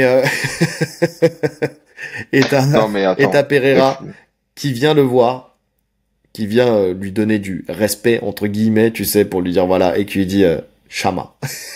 Et ça j'ai kiffé, et après il se retourne et il fait crier Shama à toute la salle. Déjà la salle il peut dire que ça, il parle pas anglais donc Non mais on est d'accord, ouais. La salle elle était que pour Pereira. Ankalaev il s'est fait huer, mais tu sais ce truc, parce que tu te souviens, il a dit no Shama, l'autre Ankalaev, parce qu'il parle pas mieux anglais, hein. Mais il disait no Shama, et demain vous allez voir je vais tuer Shama ou je sais pas quoi. Bah là il ne pouvait pas être plus vivant justement que samedi soir, enfin que dimanche matin. Impressionnant. Franchement, il envoie un gros message à ses futurs adversaires. Et ce Alex Pereira là, dans cette KT, si on parle pas de gens qui montent ou de gens qui ou de lui monter, je te parle vraiment de cette KT avec tous les prétendants qu'il y a. Je vois personne faire quoi que ce soit. Ça va être chaos pour tout le monde. Si il arrive à ne pas se faire absorber par le monde médiatique comme il l'a été sur ses derniers combats, et qui reste sérieux dans son entraînement, tu vois que l'âge n'a pas d'effet sur lui, en fait. S'il est quand même âgé, Pereira, mais il reste en pleine forme. Il reste en pleine forme, toujours aussi impactant. Il a récupéré son aura x2, là. Parce que finalement, le fait de voir perdre Pereira, c'est pas ça qui retire son aura. On l'a déjà vu perdre. C'est la manière dont il rebondit derrière qui fait qu'il conserve cette aura. Puis la défaite, elle était pas extraordinaire non plus. C'était une défaite à la décision. Tu vois, il y avait pas si c'est pas fait rouler dessus de dingue. Parce que là, quand même, tu sais, je sais pas si t'as remarqué. Quand j'ai écouté les analyses de certains podcasteurs, tu sais, ils ont un peu remixé un peu l'affaire. Tu vois, je sais pas s'ils ont revu le combat, mais le combat, alors on peut pas retirer la victoire en Ankalaev, elle était là, c'est sûr, elle était là, cette victoire en Ankalaev, y a pas de problème. Mais tu sais, ils ont minimisé le fait qu'il ait défendu tous les takedowns. C'était Ankalaev qui voulait pas lutter, parce qu'il gérait en boxe. Non, il a essayé de lutter. Moi, tu vois, je le revois quand même de cette manière-là. Il voulait lutter, sauf qu'il s'est fait bloquer. Donc, en fait, il a vu qu'il avait de la réussite en boxe. Après, oui, il a vu qu'il avait de la réussite en boxe. Il a duré en boxe. Il a imposé un rythme, il a mis Pereira sur le reculoir. Là-dessus, il l'a même touché. Il l'a fait tituber à un moment. Donc, il y a tout ça, en fait, qui rentre dans la tête des gens qui se disent, ouais, il l'a complètement dominé. Mais quand tu revois le combat round par round, c'est pas un combat, ultra dominé. Il y a des grosses séquences. Les séquences les plus dominantes sont du côté d'Ankalaev. C'est lui qui est passé le plus proche de finir le combat. mais on n'est pas sur une différence de niveau extrême. Non. Et là, par contre, là, il y a eu une différence. Alors, là aussi, tu sais, faut prendre ça avec des pincettes, c'est-à-dire que un début de combat, tout le monde peut se faire piéger. Il a été très vite, il a surpris Ankalaev. Ankalaev, je pense qu'il était confiant. Il a dû se dire, comme la dernière fois, que Pereira n'allait pas oser rentrer parce que lui, gaucher, donc il sait qu'il a du mal avec les gauchers. Donc je pense que tu sais, il s'est pas imaginé une seule seconde qu'il aurait pu avoir un speedrun, tu sais, dès le début, tu vois, que le mec vienne vite en découdre et qu'il essaie de le mettre KO tout de suite. Je pense pas qu'il ait imaginé ce cas de figure. Il aurait dû. Mais Je sais pas. Moi, je pense qu'il l'a imaginé, hein. Moi, je mais en pense tout qu'il cas, l'a imaginé. C'est juste qu'il avait pas de il l'a pas bien solution. préparé. Il l'a pas Il bien avait pas de préparé. solution. Il avait pas de solution parce que de toute façon, comme tu l'as dit, la lutte, bah, sur le premier combat, alors que visiblement, et ça semble se confirmer au vu de cette performance, que Pereira était pas au top de sa forme. Malgré ça, il a réussi à défendre toutes les amenées. Donc Mm. la lutte, c'était pas vraiment une solution. C'est juste que en fait, Pereira a fait ce qu'il a fait dans ce combat-là, ce qu'il aurait dû faire dans l'autre. Et ce qu'il n'était pas en mesure de faire. C'est tout. En fait, Mettre la le pression. truc, le truc, c'est que la lutte n'était pas une solution, mais tu sais, encore une fois, c'est là où moi j'ai du mal encore avec certaines choses que j'ai entendues avec des analyses. C'est qu'encore aujourd'hui, on fait encore passer Pereira, enfin, Ankalaev pour un En lutteur. Calais pour un lutteur. C'en est pas un en fait, et il l'a encore prouvé là. C'est-à-dire que si ça avait été un vrai lutteur, dès il a subi la pression de Pereira, il aurait dû venir au contact. Mm. Ça passe ou ça passe pas. Si t'es bon lutteur, en fait, même si tu te fais contrer, entre guillemets, tu sais comment réagir, Mais t'es pas en danger. Tu vois ce que je veux dire? ça coupe Il a l'action, pas ça ce te permet réflexe. de Il a pas ce potentiellement réflexe. reprendre le centre. Mais Ouais, il oui. a pas ce réflexe. Il Non, a non, pas le c'est pas un réflexe, c'est pas un lutteur. lutteur. C'est tout. Faut acter ça une bonne fois pour toutes. Arrêtons de dire qu'Ankalaev, c'est pas parce que son nom finit par AF que c'est un lutteur. Ce n'est pas un lutteur, c'est un striker. Il l'a prouvé dans sa carrière. Il nous a jamais prouvé que c'était un lutteur. Il a Il lutté est contre des mecs suffisamment complet. qui étaient pas bons Voilà. en lutte, tu vois. Il est suffisamment complet pour pouvoir s'adapter en fonction de qui il y a en face. Mais on peut pas le qualifier de lutteur, loin de là. Tu sais, si tu prends comme exemple du fait que ça soit un lutteur parce qu'il a combattu contre Johnny Walker et qu'il l'a contrôlé à la cage, ok, d'accord, mais c'est Johnny Walker en face. Il a un nom Mm. de whisky, le mec. Je rigole. Ah, j'ai envie d'être dans la vanne aujourd'hui, qu'est-ce que tu veux? C'est comme ça, c'est la fatigue. Tu me connais, quand je suis fatigué, je sors n'importe quoi. Donc, qu'est-ce que je veux dire? Ouais, non, c'est pas un lutteur. En tout cas, là, voilà, il a remis les choses au Dure clair, défaite. hein, tout Très dure simplement. défaite pour Ankalaev parce que je pense que l'UFC n'était pas forcément satisfait de le voir champion. Le public non plus. Mm. Là, ça va être compliqué de rebondir derrière parce que il aura pas de title shot avant un petit Mm. moment. Il va T'as passer vu par beaucoup de combats. t'as vu l'image du coach dans Kalaev qui fait le signe 3, genre on fait une trilogie Logique. à Tu peux Teixeira, et pas. Teixeira il le regarde, Non, il rigole, il fait, pff, tu sais, il lui fait genre, vas-y, c'est bon, laisse-moi tranquille, c'est il y en aura impossible. pas. Ben oui, il y en aura Mais pas. il y en aura pas parce que sur le premier combat, comme on l'a dit, c'est serré. Ankalaev gagne, mais ça reste un combat quand même serré, compétitif. Et sur le deuxième, mais il n'y a pas de combat en fait, il se fait rouler dessus. Donc comment tu peux vendre ce combat? Ça n'intéresse ni Pereira parce que ça lui rapporte pas une cacahuète. Ankalaev, Ben, c'est ça. aucun intérêt. Ça intéresse pas, et c'est pas dans les intérêts de l'UFC. Non, il y aura pas ce combat. Ouais. En tout cas, John Jones qui fait pas de speech, John Jones. Pereira qui fait pas de speech puisqu'il veut laisser une minute de silence à la mémoire du frère de John Jones qui est mort cette semaine. Donc ça aussi c'est tout à son honneur de faire ça parce que c'est le seul qui a eu ce geste-là. Donc c'est voilà, ça montre aussi que Pereira c'est quand même quelqu'un de bien, hein. Il a son image de tête de pierre et de mec froid, mais je pense que c'est une façade. Tu vois, je pense que dans la vie de tous les jours c'est quelqu'un de très humain. Euh, il parle encore une fois de montée de catégorie, d'aller chez les poids lourds. Dana White dit qu'il a encore des choses à faire dans cette caté. Je pense qu'il veut pas perdre le seul mec qui vaut le coup dans cette caté des lourds légers de toute façon. S'il y avait plus de profils, je pense qu'il l'aurait laissé monter. Là, pour le coup, c'est pas le cas. Donc voilà. Lui, oh, attends, parce qu'on va parler de ce qui suit. Lui voudrait un super fight contre John Jones. Je lui donne les deux voix et on en discute. Et il y a Khamzat Chimaev qui dit, moi, je veux bien l'affronter, mais en poids lourd. C'est ce que j'ai tweeté, ce que j'ai posté sur les réseaux ce matin. Je sais pas si t'as vu. Il a dit, moi, je suis prêt à le smatcher. Lui, c'est Shama, moi, c'est No Shama, mais je vais le smatcher chez les poids lourds. Il y a pas de problème. Je montrerai. C'est le seul super fight qui a de la valeur. Alors, vas-y, commence. Après, je donnerai mon avis. Si je dois choisir un super fight pour, Ah enfin, non, non, non, non. une suite Tu peux, de tu peux parler Pereira. des deux. Tu peux parler des deux. De ce que tu penses des deux opportunités sans forcément faire. Enfin, tu peux faire un choix, mais tu peux parler des deux. Bon, alors, bah, déjà, le combat Chimaev-Pereira sur le papier il reste intéressant. Ça fait un moment que tout le monde en parle, même nous on en parlait. Ça En reste poids lourd. un. Hein. En poids lourd. Hein. Non, non, en Attention. poids lourd, aucun Ouais. intérêt, mais je me demande si c'est pas une erreur de traduction. Je pense qu'il parle de lourd léger. Je pense Je qu'il suis parle pas de sûr. lourd léger. Je Parce suis que pas sûr du pour tout. avoir les 3 ceintures, comme il parle depuis longtemps. Je suis pas sûr parce qu'il parle de super fight. Ouais, mais ah ouais, ouais. Parce qu'il Attends, part du principe peut-être que il part du principe que Pereira monte. je vais te lire exactement sa déclat. Je suis prêt à te combattre en poids lourd. Donc là, il n'y a pas d'erreur de traduction. Tu ne trouveras pas de super fight plus énorme que le nôtre. No Shama, c'est smash everybody. Ouais, bon, aucun intérêt en poids lourd.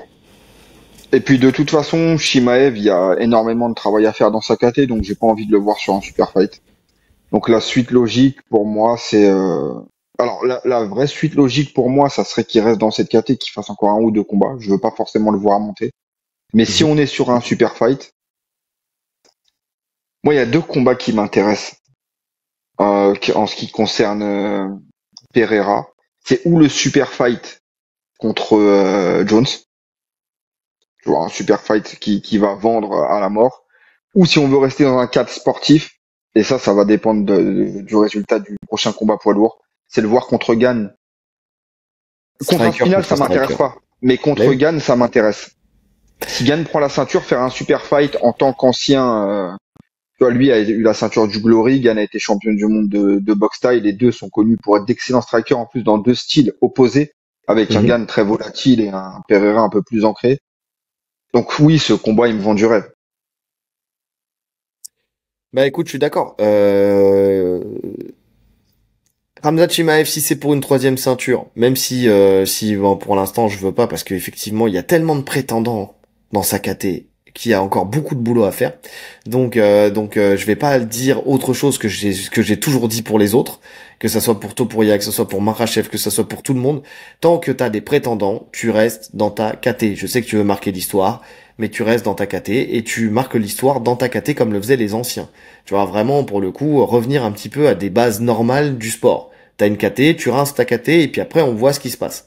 Tu peux, surtout si tu veux combattre régulièrement, tu peux rincer ta KT rapidement, en 2-3 ans, et tu montes après. Le problème, c'est que pour lui, la temporalité serait très bonne d'essayer de rentrer face à un Pereira qui, sur le papier, n'a pas une aussi bonne lutte que lui. Maintenant, attention, on sait jamais, hein, tu vois, ça reste Pereira, et puis ça reste quelqu'un qui fait plus de 100 kilos dans la vraie vie, hein, qui est le jour du fight, il est déjà à 108 kilos, quelque chose comme ça. Donc attention. Donc ça m'intéresse pas. Moi aussi, pour le coup, et encore moins en poids lourd, je vois aucun intérêt. Alors oui, c'est du freak show, oui, les gens vont regarder, oui, les gens vont se poser la question si oui ou non. En fait, Ramzat arriverait à le faire. C'est vraiment ça, tu vois, mais en vrai, il a tellement un avantage avec sa Non, lutte. Il a un mais ça se avantage, fera pas. mais ça se fera pas. Déjà, on parle sur un truc qui ne se fera pas. Maintenant, effectivement, je suis d'accord avec toi, contre Cyril Gane, le duel de striker m'intéresse beaucoup pour une ceinture, s'il veut tenter une troisième ceinture, pour marquer l'histoire, parce que là, pour le coup, il a quand même rincé sa KT, Pereira.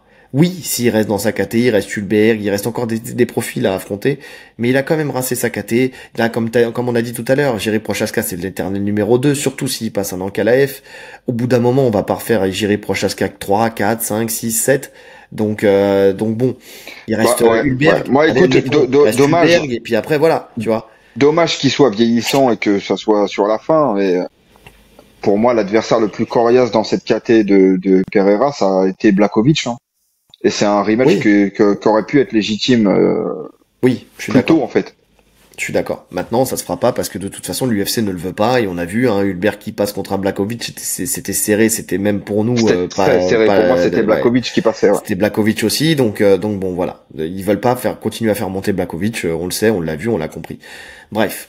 Donc, dans cette caté-là, s'il monte, moi ça me gêne pas parce que vraiment il a fait le taf dedans. Il a fait le taf dans cette caté.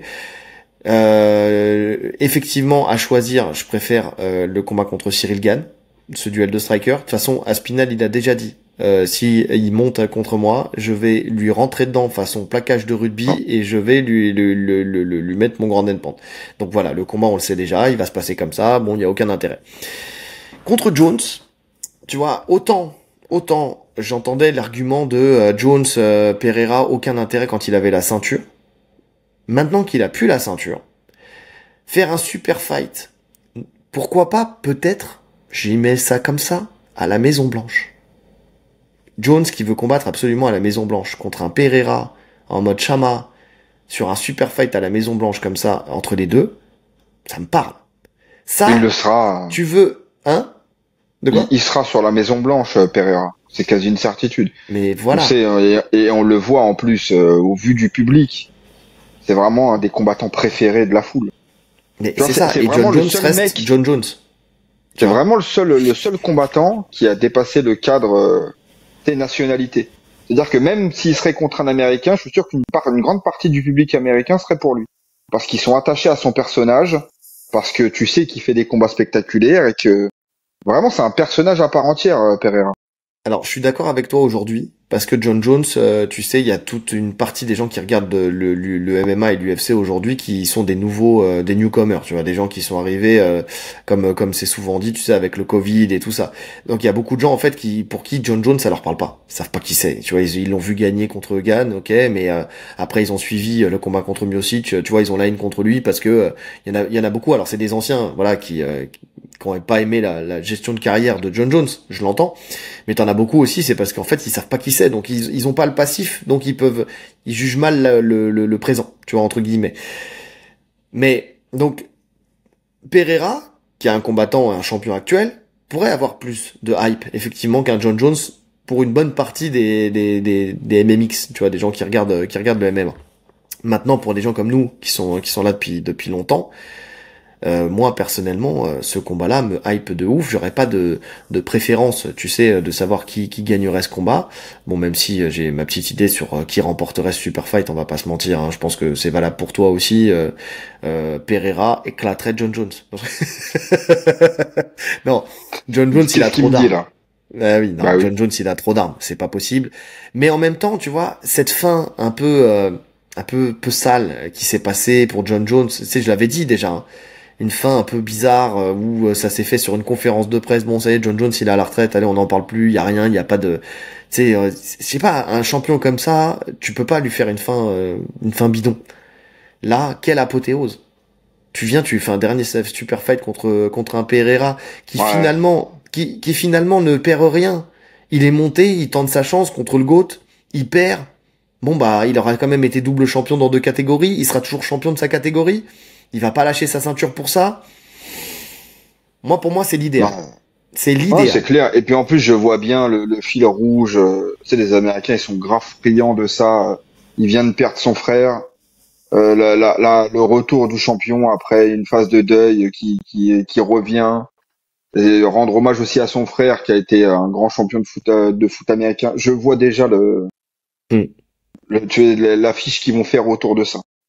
C'est ça. Il se rachète une santé après la mort de son frère, c'est le déclic. Tu sais, il arrête ses conneries, plus de drogue, plus d'alcool, plus de passage à tabac de meuf de sa meuf, plus de délit de fuite, tu vois. Non mais c'est vrai, tu vois, ils aiment bien les storytelling comme ça. Ils aiment trop ces trucs comme ça, de rédemption, tu vois, vraiment la rédemption, c'est vraiment un fil rouge aux États-Unis, ils kiffent ça. John Jones, ça fait 8 fois il est en rédemption. Ouais, mais ils s'en foutent. Ils s'en foutent. Tant que tu reviens clean et voilà, mais ils savent que tu vas retomber derrière, mais c'est pas grave. La musique d'entrée qui va bien, il va être plein d'émotions, les yeux baignés de larmes, il va rentrer dans la cage, moi, j'y crois, un dernier tour d'honneur, tu vois. J'y crois, alors pas spécialement Jones Pereira, même si ça reste une option plus que plausible, mais en tout cas le retour de Jones à la Maison Blanche, j'y crois. Bah bien sûr. Bon, on a été encore coupé, mais c'est pas grave. Donc ouais, non, pour le coup, effectivement, ouais, c'est le combat qui. En tout cas, tu dis, non, oui, voilà, tu disais, je crois, en retour de John Jones À à la la Maison Blanche. Ouais. voilà, c'est tout. Ouais, ok. Bon, il y croit. Non, c'est tout. Bon, bah merci les amis. Non, mais c'est vrai, c'est vrai. Lui et comme je te dis, ouais, Connor aussi, ouais, c'est potentiellement, c'est ce qui va se faire. Et l'autre, il va se mettre 6 mois en comme un moine pour faire son combat contre Chandler. Alors ça va durer 6 semaines, 6 jours, 6 minutes, et puis après on le verra en train de danser dans une boîte de nuit. T'as vu la vidéo là qui où je parle de Connor, hein, tu sais, il est au back knuckle, et au back knuckle il est derrière Mike Perry et puis c'est quoi, c'est Stephen Thompson, non c'est qui en face, merde c'est qui oh, je sais plus quel combattant il y a en face, et puis tu vois avec la ceinture, il est là, il les pousse, il leur met des coups d'épaule, il a les yeux injectés de sang et tout. Tu l'as pas vu ce? Oh là là là là, mais ça fait mal au cœur. Ça fait mal au cœur. Par contre, C'est ridicule. sur le côté stress, tu sais, de d'être champion et tu sais, La ouais, que médiatisation, etc. la Ouais. médiatisation, ça te fait péter en vol, et que lui, c'est ça qui l'avait fait péter en vol. Bref, c'est encore une fois, il prépare sa prochaine vidéo où il va nous expliquer pourquoi ça va pas dans sa vie, et ça se vendra. C'est ça le pire.